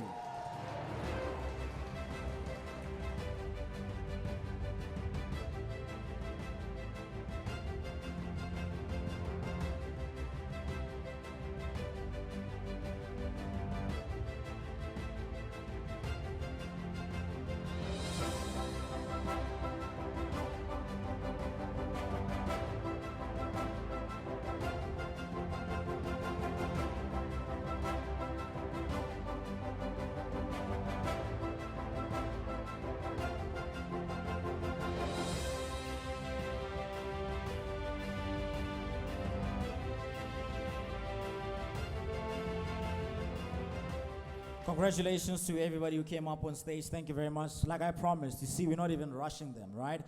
The next category, we're getting into category B, and the minutes they were started briefing me about these awards, this was definitely my favorite, right? Category B is citizen-focused innovation that is harnessing non-ICT solutions. So being a radio DJ, I was like, how do I tell people who don't know what ICT is about this category, right? And they gave me a story. They were like, okay, fine, let's help you. Think of a teacher who goes out her way to make sure that her kids have stationery, right? Maybe use her own money. There's no technology used there, but she thought innovatively. I was like, okay. But anyway, 3 finalists once again. We want to check out a video before we get into second runner-up, first runner-up, as well as the winner for this particular category. Citizen-focused innovation harnessing non-ICT solutions. The finalists are Multidisciplinary Package, Chris Hani Baragwanath Hospital, Gauteng. One of the aims of the 6 priority areas linked to national core standards is to ensure the improvement of health system effectiveness, which is provided by this project. This package of care serves as preparation in anticipation of the national health insurance. The hospital was also faced with long waiting lists and hospital stay, which costs the hospital financially. The innovation. The patients who access this service receive a full package of care. The package of care is supported by extensive research, stakeholder survey, and was implemented in various phases. This innovative package of care is multidisciplinary in approach with a focus on preparation as well as primary prevention. Therapists designed a standard operating procedure for each phase of this service to ensure operational excellence. It demonstrates the importance of physiotherapy and other collaborative clinics to provide impetus for early identification and intervention. It has also provided data for community health prevention with a vision of not only preparation for the inevitable increase in the demand for a surgical procedure to restore the function of a joint arthroplasty in the coming years, but simultaneously found a means of delaying and preventing the need for such a surgical procedure. The project has been so successful in that, amongst others, 90 to 98% of patients achieved desirable post-operative outcomes. The length of hospital stay at 1,500 per day per patient is reduced from 13 to 5.5 days. And prevention of secondary complications directly increases the number of patients who can be operated on. Alrighty. The envelope, please, so we can get on with it. Category B, citizen-focused innovation harnessing non-ICT solutions. They'll have a second runner-up, first runner-up, as well as a winner. Smart Agriculture Box, Department of Agriculture, Mpumalanga. Hunger and food security remains one of the key challenges that most countries face, South Africa included. This project seeks to improve the livelihoods of vulnerable communities. The project resonates with the National Development Plan and its focus on poverty reduction, food security, and sustainable resource management. Furthermore, the goals of this project align with the Sustainable Development Goals related to no poverty, zero hunger, decent work and economic growth, climate action, and partnerships for the goals. The project empowers vulnerable communities and is in line with the African Union's Agenda 2063, promoting inclusive development and poverty eradication. The innovation lies in the introduction of a smart agriculture box, a revolutionary tool designed to address pressing challenges faced by Mpumalanga's agricultural sector and communities. The smart agriculture box is a portable, water-efficient, and versatile solution that aims to enhance agricultural productivity, promote sustainable practices, and empower small-scale farmers and vulnerable households. This smart box is constructed using recycled plastic that is treated with UV stabilizer, making it durable and withstand harsh environmental conditions. This durability ensures the longevity of the box, allowing for long-term use and thus maximizing its impact. One of the key features of the Smart Agriculture Box is its water-efficient design. With a 28-liter reservoir, the box can serve water for 2 to 3 weeks, reducing the need for constant manual watering. This is particularly critical in regions where water scarcity is a pressing issue due to climate change and erratic rainfall patterns. By optimizing water usage, the Smart Agriculture Box helps farmers conserve water resources and adapt to environmental challenges. The project, among others, has reached more than 7,300 vulnerable households, 1,000 churches, and engaged 4,960 participants from various farming programs, quantifying its broad reach and beneficiary base.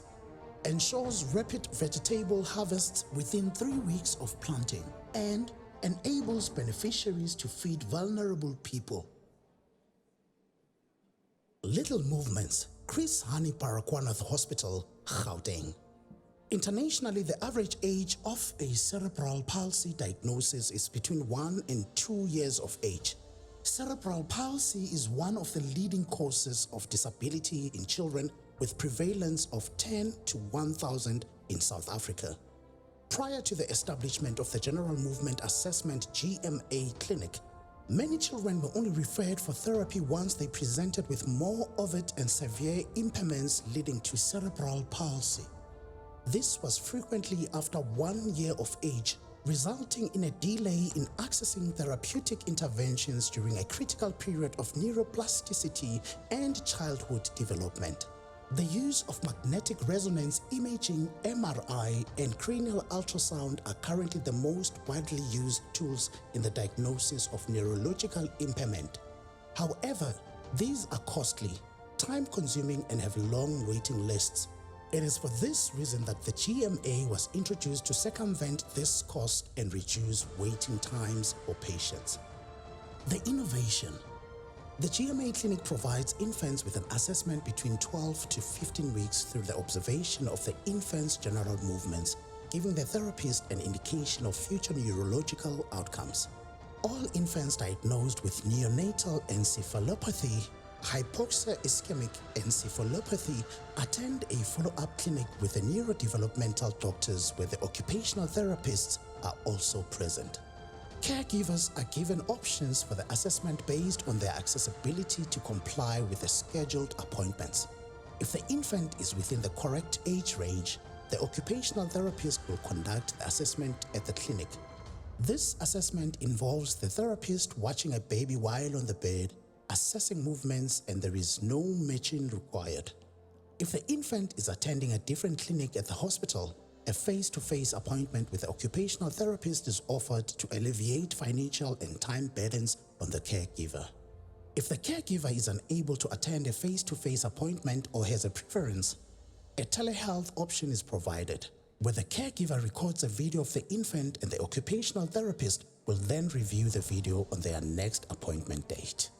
The early detection assists in lessening the burden of disease for the patient, their family, as well as the government by optimizing the child's health and functioning and limiting possible future complications of cerebral palsy.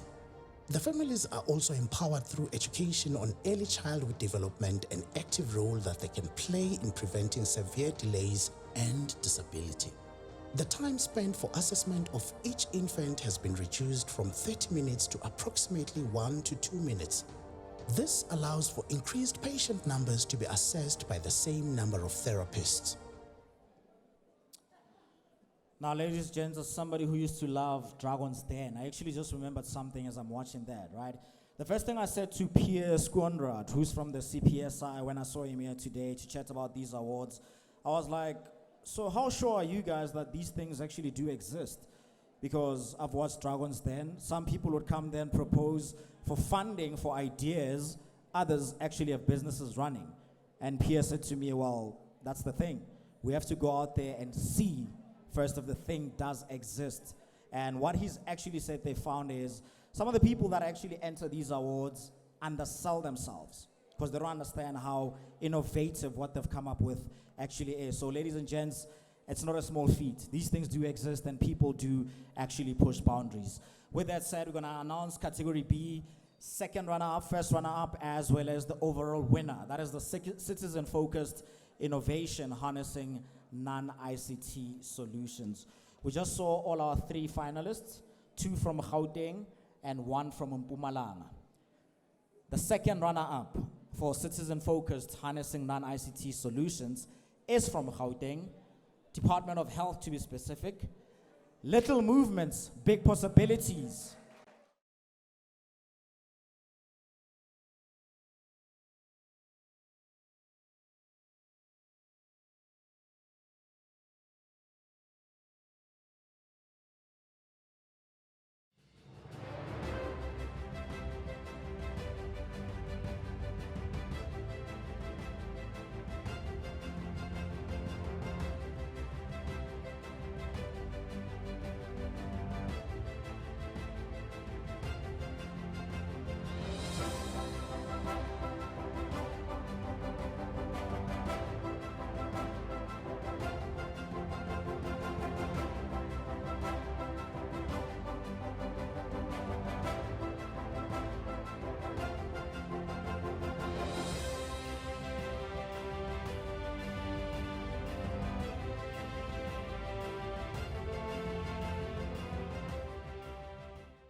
First runner-up, multidisciplinary package, also from the Department of Health here in Gauteng.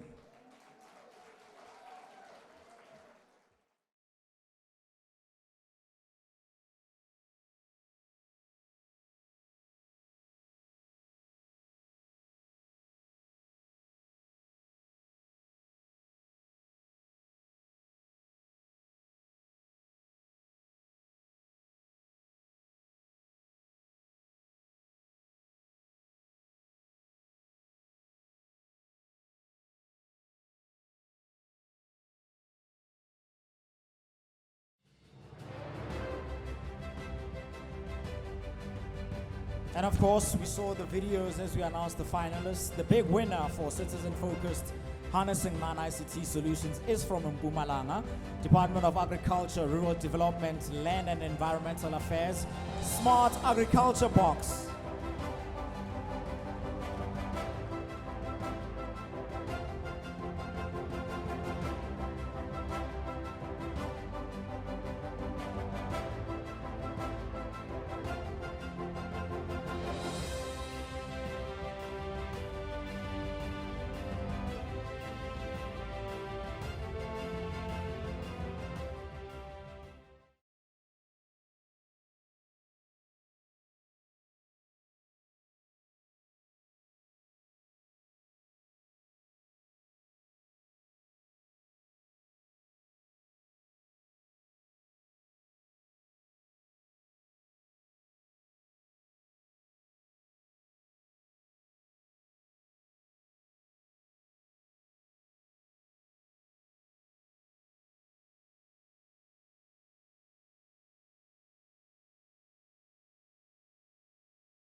I can tell you right now that winning is actually really nice. That Mpumalanga team, yeah, no, I can see how happy you are, right?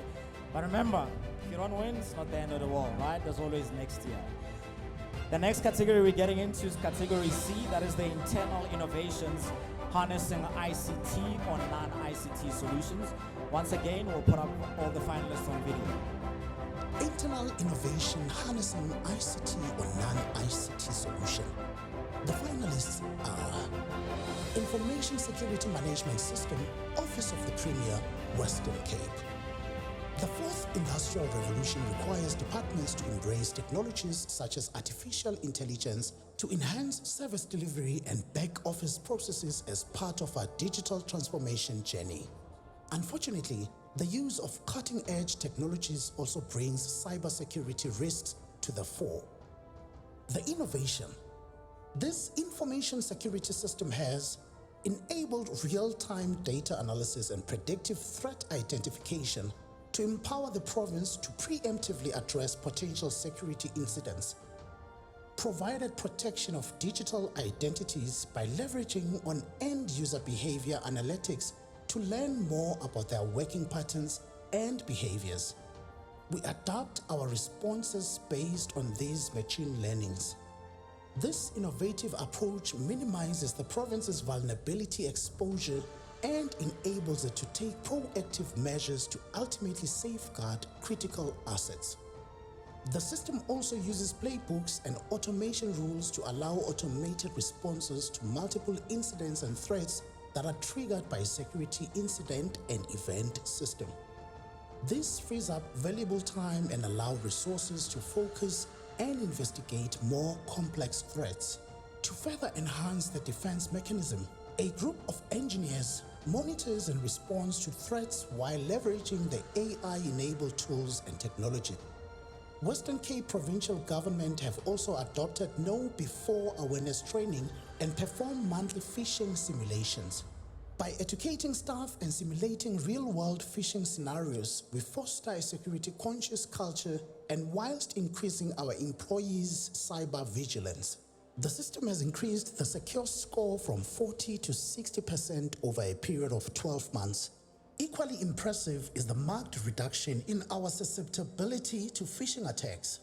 The introduction of Know Before training has cultivated a vigilant workforce capable of discerning potential phishing emails, leading to a substantial decline in clicked phishing links. This achievement speaks to the successful cultivation of a security-aware culture, empowering employees to actively mitigate cyber threats.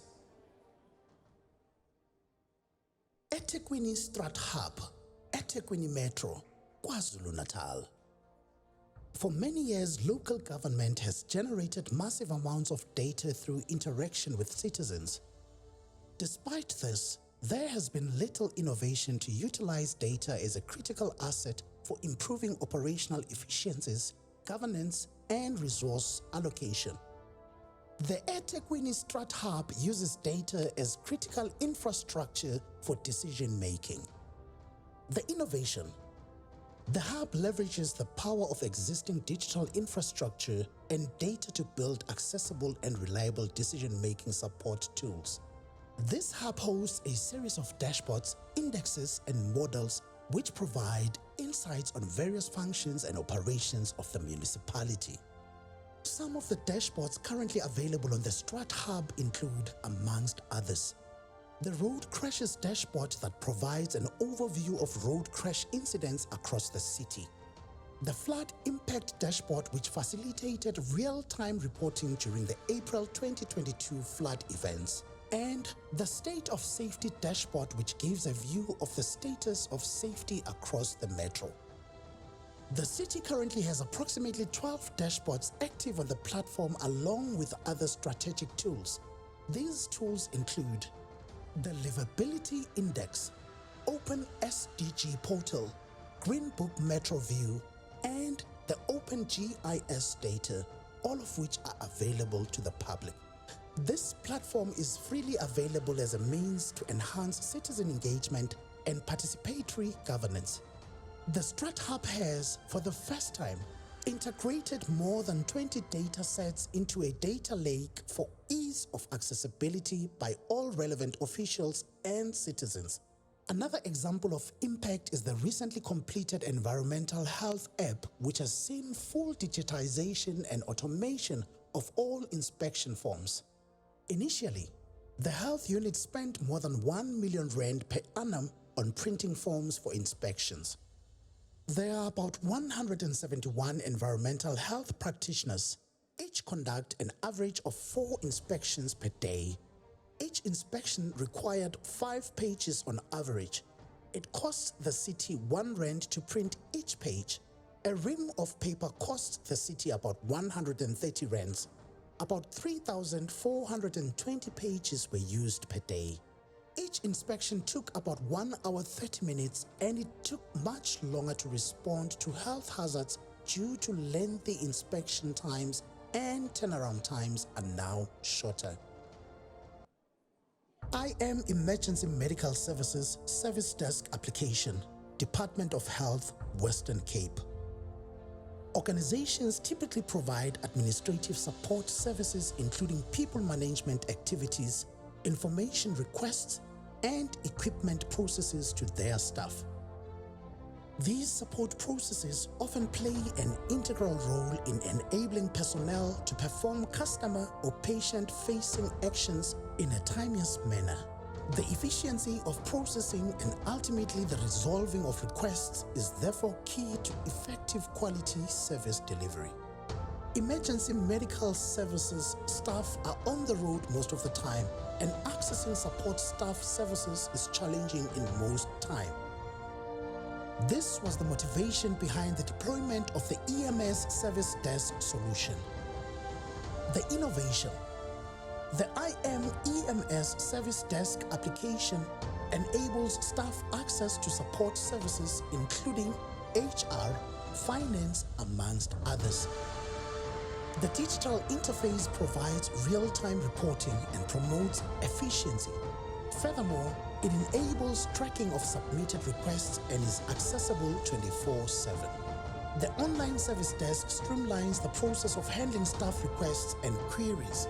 The application further enables ticket creation, routing, and escalation, reducing manual effort and improving response times.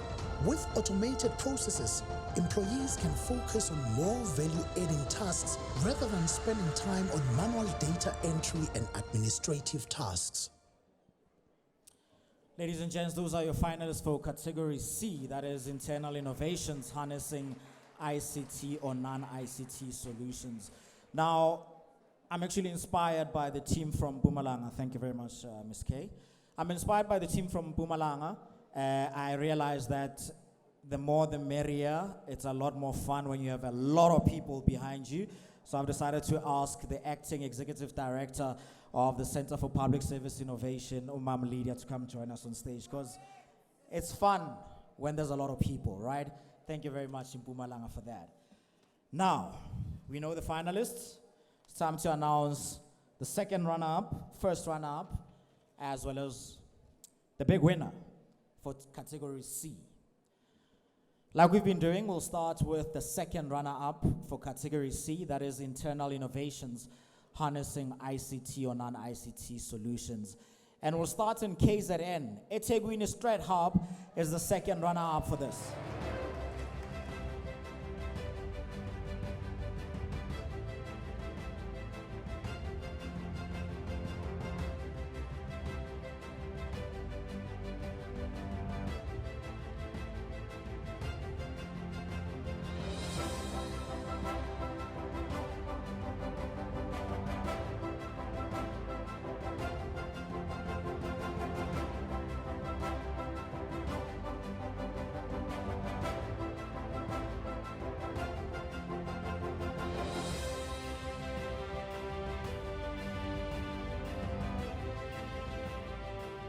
Now, the other two finalists are both from the Western Cape, so the big question is the first runner-up from Department of Health, or is it the Premier's office?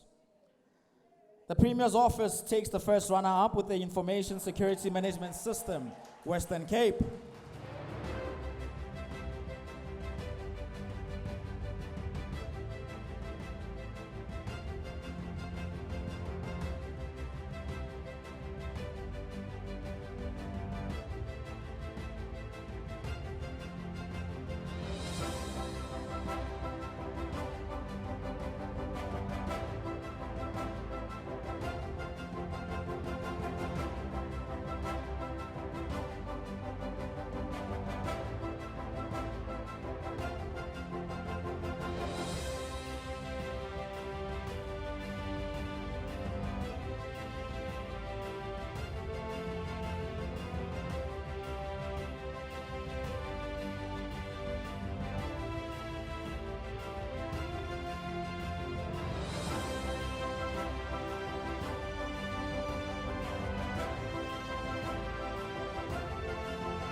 For a minute there, I thought somebody brought a bodyguard because the guy at the end, he was like, I was like, oh, bodyguard vibes, okay, that's cool.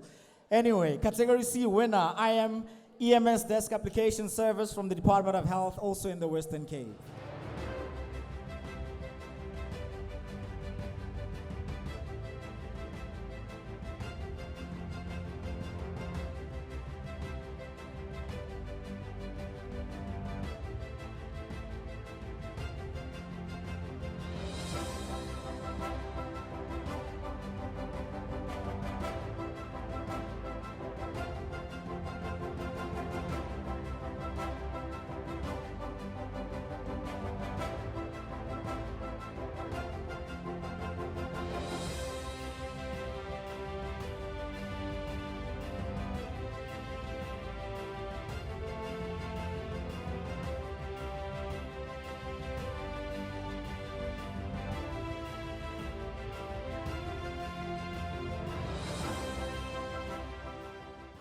You know, when you're top of the PSL log, you go play the African Football League, you come back, you're still number one. That's exactly what he did. It's like, my man, I know I've got this. I know I've won this. Anyway, we're getting into the fourth category where these awards are concerned, and we're getting into category D, right? Now, this one is called Innovations Harnessing Technology, ICT and Other Frontier Technologies. Once again, there's videos for all our three finalists. Innovation Harnessing Technology, ICT or Other Frontier Technology, Frontline Services. The finalists are Citizen-Centric Digital Transformation, Office of the Premier, E-Innovation Branch, Western Cape. One of the key challenges that we faced is lack of a seamless and integrated approach to service delivery. The innovation. The Digital Transformation Plan, DTP, presents an innovative fusion of IT strategies across 13 departments into one unified plan. This approach not only optimizes the use of human and financial resources, but also aims to provide impactful, meaningful digital services for Western Cape residents, practically solidifying the one government philosophy. The unique nature of this method has enabled the e-innovation branch to implement the digital government strategy successfully across the province. The centralization of digital services from various departments converges into a one-touch, one government, one citizen approach, thus enhancing service delivery. A salient feature of this plan is the systematic aggregation of digital service needs sourced from the 13 departments. These services are adeptly engineered to address and mitigate key challenges, laying the foundation for transformations that echo profoundly within the communities they serve. This impact is not just fleeting, but promises sustainable advancements, fundamentally reimagining the paradigm of service efficacy. The plan that informs a citizen-centric digital transformation was subjected to an exhaustive peer assessment led by an independent group of evaluators. Central to this evaluation was the direct feedback from over 2,400 Western Cape citizens. Data indicates that a dominant 70% of respondents were aged between 25 and 44, highlighting the digital strategy's appeal to tech-savvy demographic, while nearly half accessed services via mobile devices. Over 53% preferred using these services at home. This shift towards home usage provides insights into the evolving digital behaviors of the population, with education-related digital services usage soaring at 34.65%, affirming the widespread embrace of these digital tools across departments addressing varied citizen requirements. Health and safety digital services registered a 12.21% usage. Housing and related services drew attention from 10.265%. Services economic sector constituted 13%. This digital transformation plan, with its centralized coordination, has led to transformative ripples across service delivery spheres. Digital Patient Journey, Department of Health, Eastern Cape. The healthcare system is one of the most strained service delivery systems in the public service.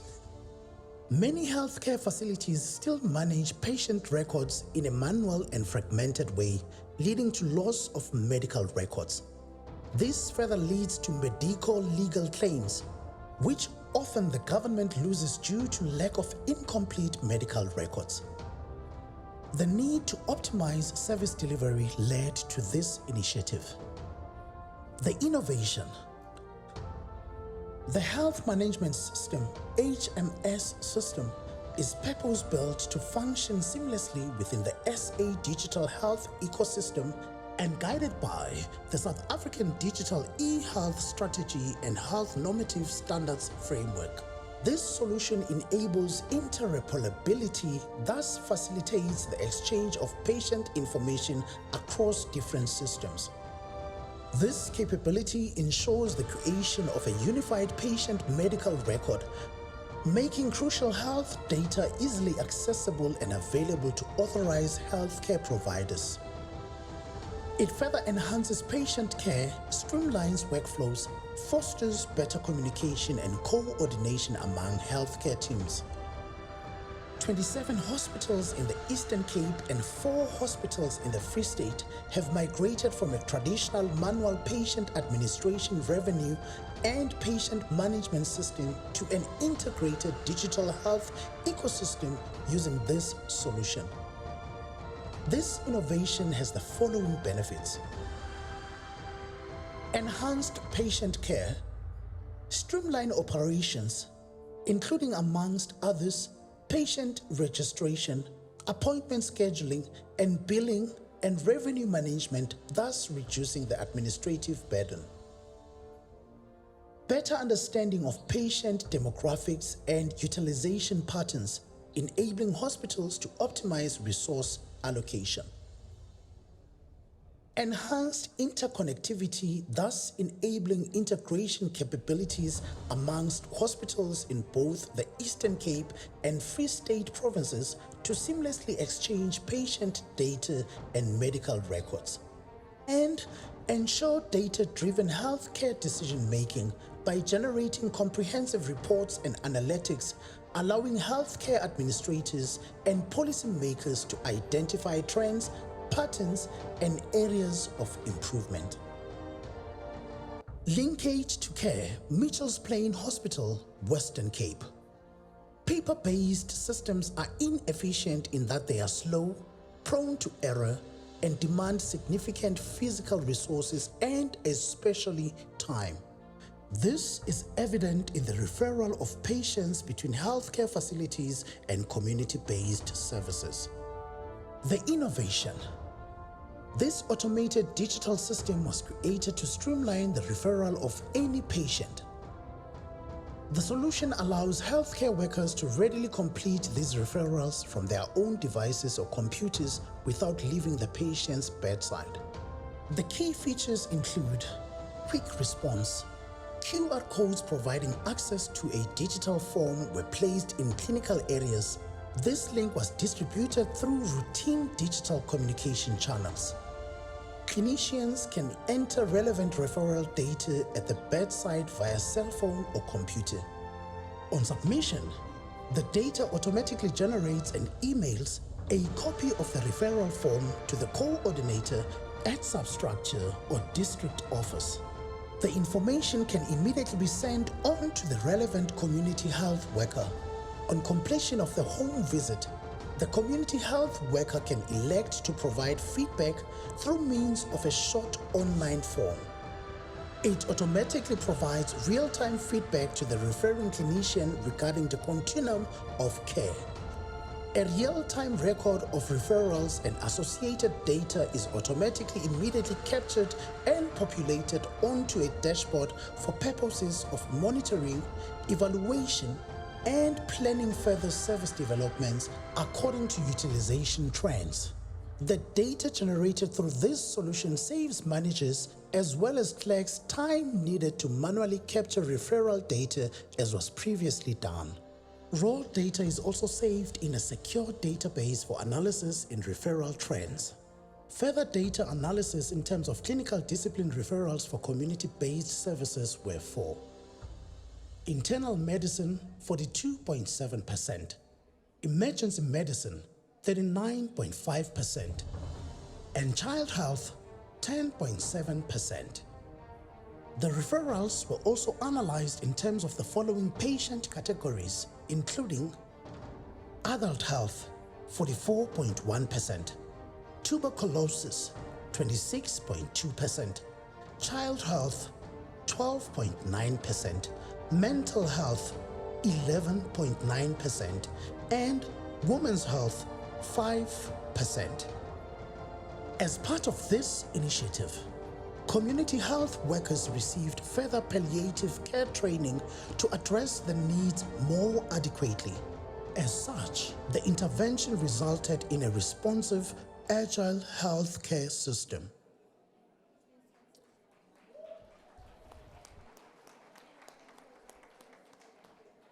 Wow, I feel like this one is going to be a bit tough. Because as I'm watching that, I'm like, thank the Lord, all I have to worry about is what's the hottest song out right now, hey? Wow. Anyway, ladies and gents, category D, innovations harnessing technology, ICT and other frontier technologies. We saw our 3 finalists. And now, second runner-up, first runner-up, and the winner, like we've been doing it. Western Cape versus the Eastern Cape. Second runner-up, we start out in the Western Cape. Citizen-centric digital transformation. You guys take this one, the Department of Health, Western Cape.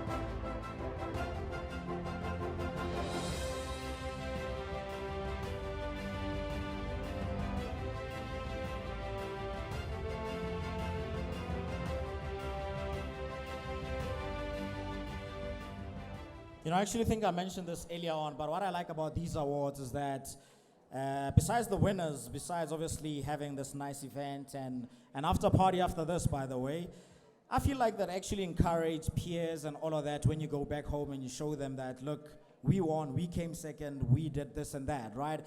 I'm saying this because the first runner-up in this particular category comes from a province that gets a lot of flack for maladministration, this and that. So it's good to see us celebrating public servants from the Eastern Cape. The first runner-up, the digital patient journey in the EC, out in the Department of Health in the Eastern Cape.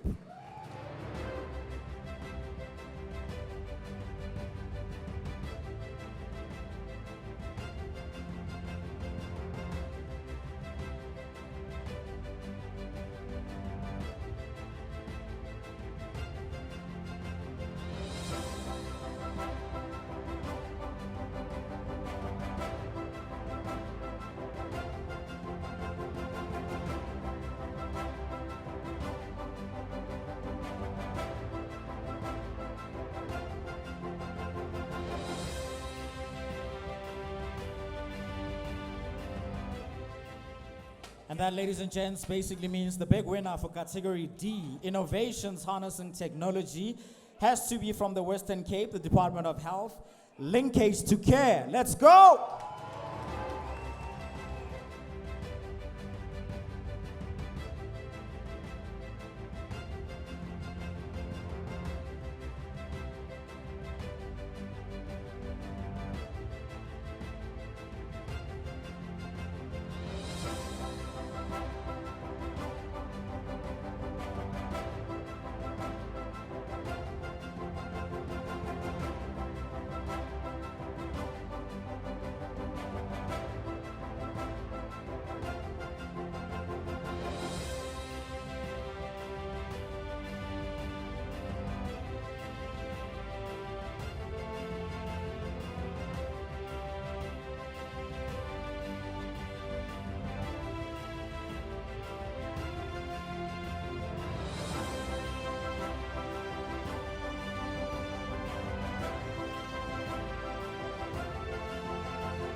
I said the after party is happening after this. The sound guys are like, we want it now. We've got 3 more awards, guys. Save the hits for after this. Please. You know, I was like, Honorable Deputy Minister, maybe the others should get an email because this song, she's like, let's continue. Anyway, 3 more awards, ladies and gents. We're getting into the GEMS Health Award right now, and these particular awards will not have a video, but what we do, when we started, we greeted all the sponsors and thanked them for partnering with these particular awards, the 21st edition of them. So you're gonna get a representative from GEMS to chat to us quickly before we hand out the awards. So Ntate Makalo, if you could join me on stage.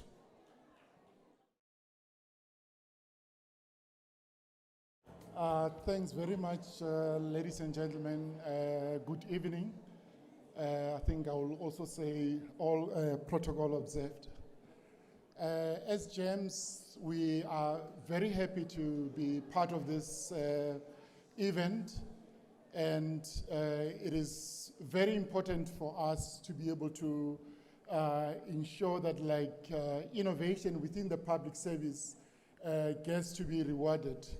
We have partnered with the CPSI, and we always believed that public servants are very innovative, and if you look at this particular category, we'll ensure that we show our appreciation to our public service employees that are innovators, that really go all the way to be able to ensure that services are delivered efficiently, and then also to be able to ensure that our people receive a great service. I think with that, we would like to thank CPSI to allow us to be able to partner with them, and we will continue to be able to be part of this. Thanks very much.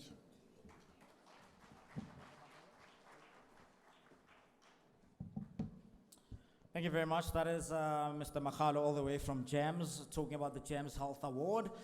And we're going to announce the winner. By the way, the envelope was given to me earlier on, so I didn't stash it anyway, before we get accusations. Anyway, GEMS Health Award. The first runner-up for this one, Digital Patient Journey. They're all the way from the Eastern Cape, the Department of Health, that side. They're the first runner-up for this one.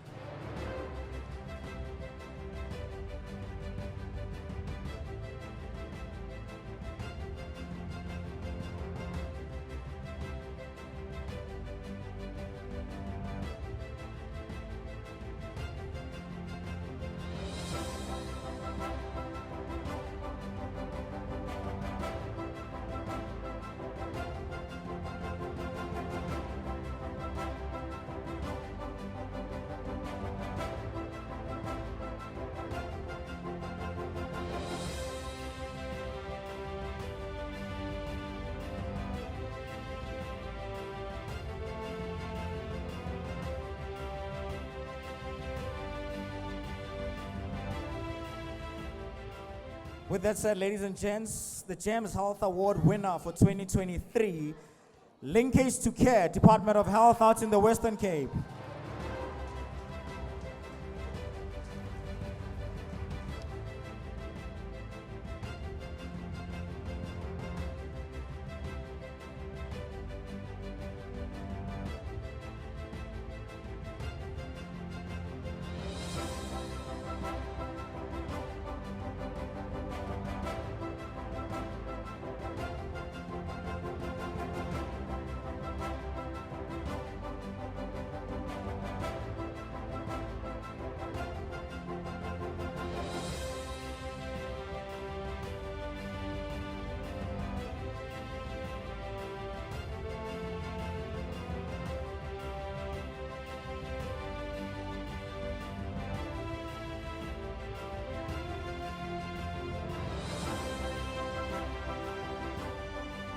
By the way, the lady that's been handing me all these envelopes, her name is Ms. Kay. She's also from the Center for Public Service Innovation, right? As she comes with this one, she's like, we're almost there, so please, bear with us, right? 2 more awards, then the big one before the after party. We're now getting into the Metropolitan Health Group Award. Before we hand out this one, I'll also ask a rep from Metropolitan to come join us on stage. Ubab Manzini, if you could make your way onto stage to chat to us for a few minutes.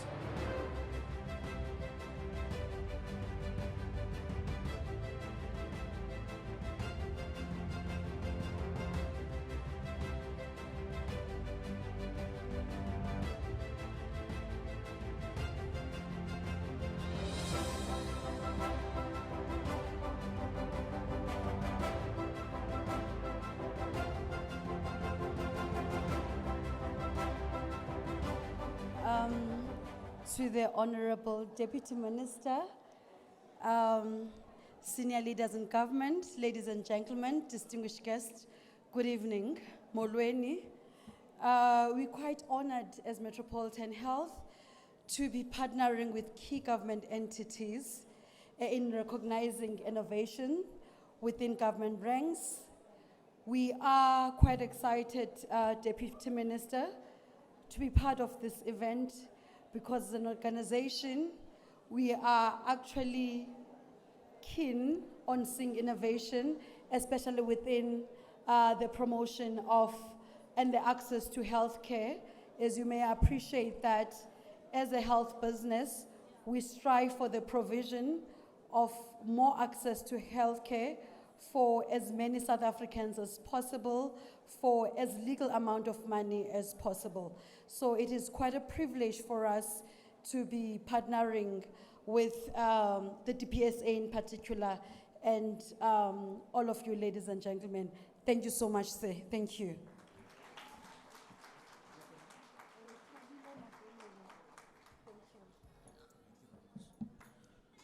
You know, when you work in news cycles, you realize that things change very quickly, right? 1 minute you're asking for Mr. Manzini, and then Mamre Tabile walks up. So yeah, Thank you very much, Mam Retsavile. Now, to announce the Metropolitan Health Group Award, I think we'll also have a runner-up as well as a winner for this one. No, for this one is just a big winner. And the winner for the Metropolitan Health Group Award 2023 is also from the Western Cape. I know, I also feel that way, but they were audited, right? Information Security Management System in the Premier's office.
And for the second last award for the night, the BCX Award, we're also going to get a rep from BCX to chat to us quickly before we hand out the big award.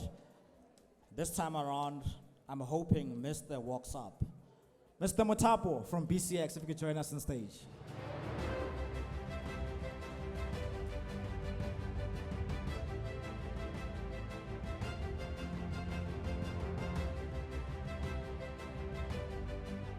Thank you very much. Guys, I just want to share an anecdote before we proceed. Two things happened this week. The first thing that happened this week for me is that I received a wonderful text message. This text message was not from a significant other, but it was from the government, and it's not tax. It had to do with me collecting my driver's license because it was done on time. I have to share this story because the last time I did a driver's license renewal was years ago, and you had that painful experience of having to queue up and go get something. This year, we went to the RTMC, different branches distributed, and what it basically meant is that which used to take hours to do was done in about 20 minutes. And that is what innovation does.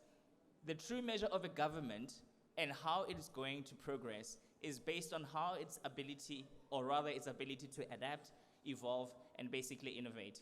And what we're seeing here tonight is testament to that. And I want to say that when I saw some students this week at one of the universities and we spoke about how to innovate and moving to where the puck is, we actually mentioned that innovation is not the preserve of the youth, but with everybody. So not throwing shade to anybody, you guys have done a fantastic job, and I know that you're not the youth, but it's nice to see these innovations because what you do helps all of us. Thank you very much. So I'm representing BCX, and as I've just mentioned earlier on, we do a lot of initiatives, not just with the youth and with universities, but with, we partner with government in a lot of initiatives. So it is my profound privilege to hand this award to the next recipients of the CPSI Awards. Thank you very much.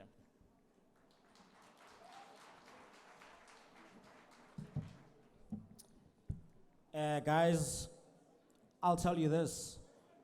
Guko Tanda. So if you think you're youth, chances are you might be, right? Anyway, BCX Award.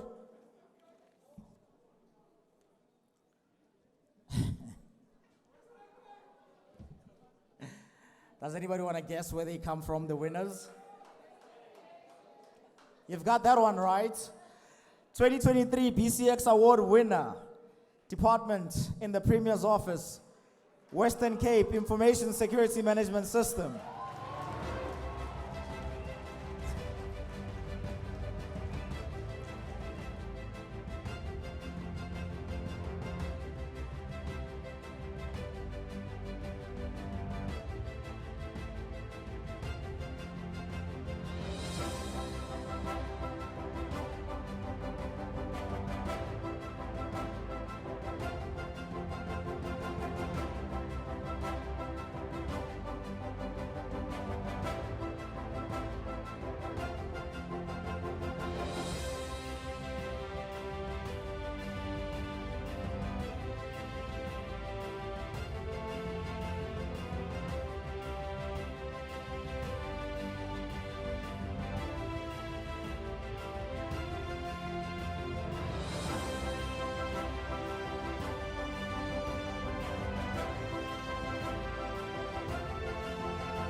After party and dinner is on standby, so we're giving away our very last award for the night. Thank you very much. You guys have been really, really great.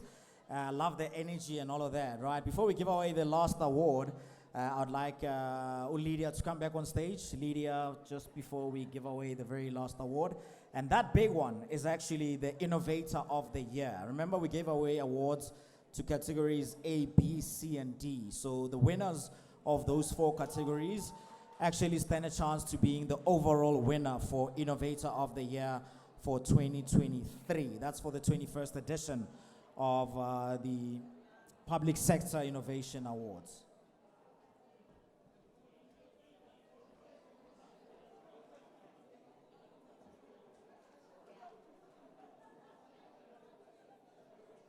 All right, now that the check and the beautiful trophy is on stage, before I open it, who wants to guess where the winner comes from?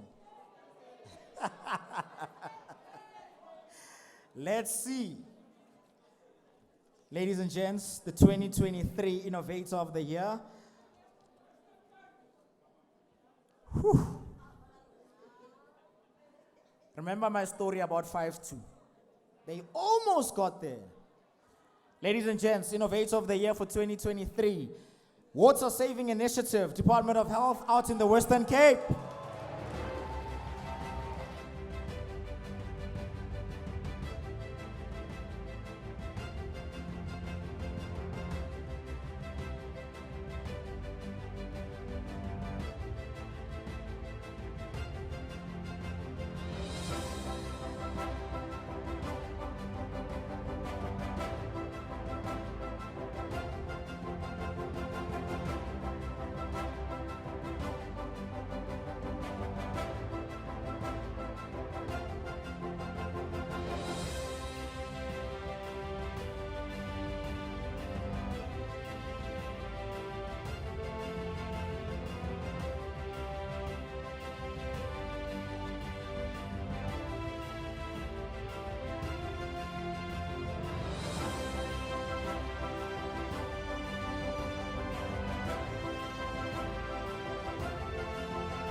Ladies and gents, we're gonna do a quick closing remark, and then, like I said, dinner is on standby. Also gonna have an after party. DJ Kanyani will be in the house for that particular one. Just on that Innovator of the Year award, category A, there was a category where we focused on replication and adaptation. I think Gauteng needs to look at what they're doing there and try to do that, right? Thank you very much. The closing remarks are coming through, ladies and gents. Thank you very much. I just want to say we do appreciate all public servants for the innovative work that they do.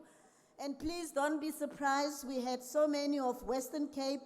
I'm told they're the ones that actually enter to participate in the awards. So to other provinces, the message that we want to send is that you should actually also participate in the awards. I thank you, P.S. Kunrat. He's just about to come and give a vote of thanks. Thank you very much.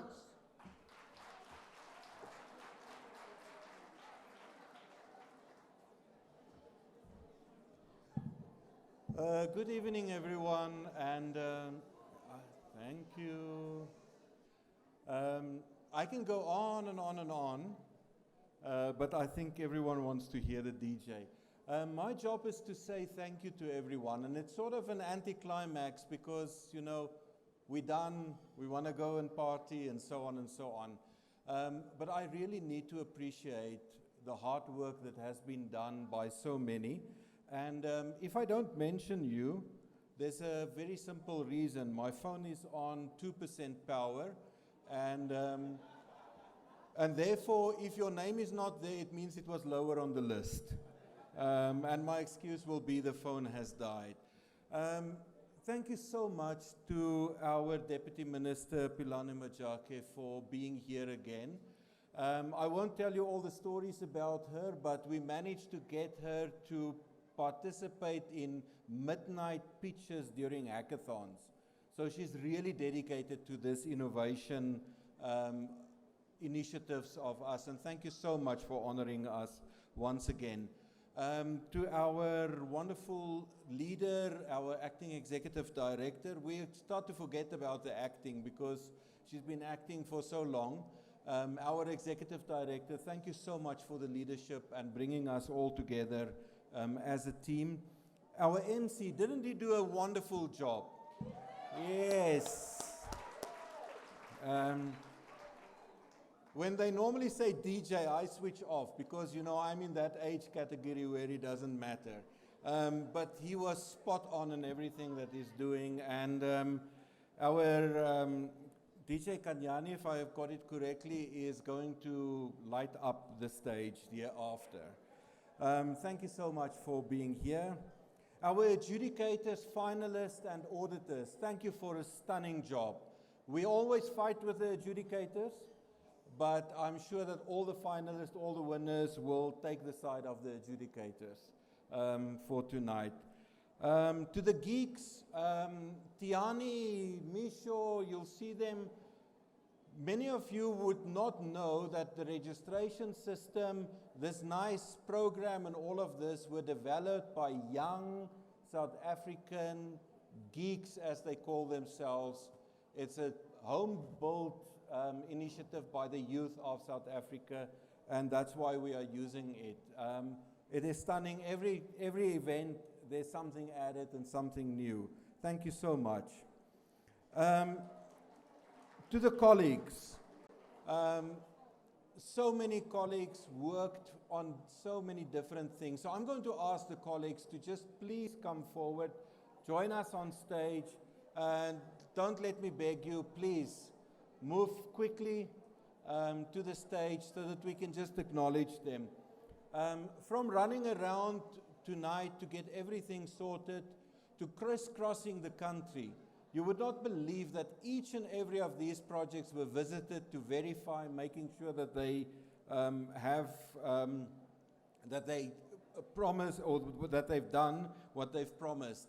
And the teams have visited them, verified them, and made sure that the adjudicators is properly briefed. Where's my colleague? Lydia, lead the way, please. Come on. Let me call them by name. Mpumi, Mabatu, Nsizwa, Pumza, where are you? Mokochi and team. Des.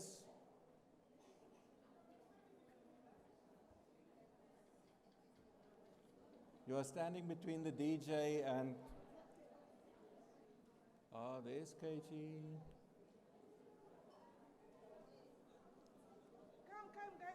Come.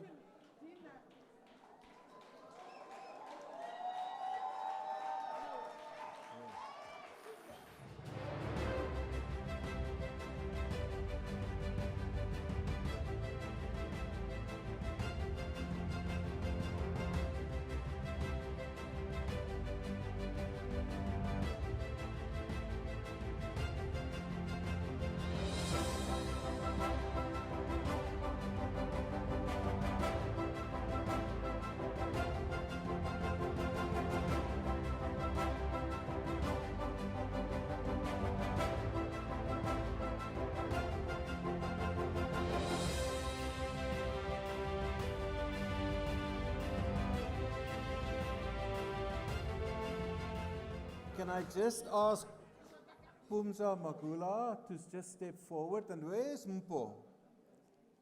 Makananisa. Just two of them. Pumza was still a baby when she joined CPSI. As an intern, She has now done 10 years of service. So we just want to use this opportunity to cheers her. Kunza. And Mpo is hiding somewhere, is doing 10 years as well. And we just want to congratulate them. You see, the problem with CPSI staff, once they start there, they don't want to leave. And we can't get rid of them, myself included. So let me just once again thank the colleagues, thank everyone being here. It was an amazing to have you all here, and please enjoy the rest of the evening. Thank you. Bye-bye. Dinner is served. Please help yourself. Just allow the main table to move forward. And if the main table is done, please help yourself, and the music will then start.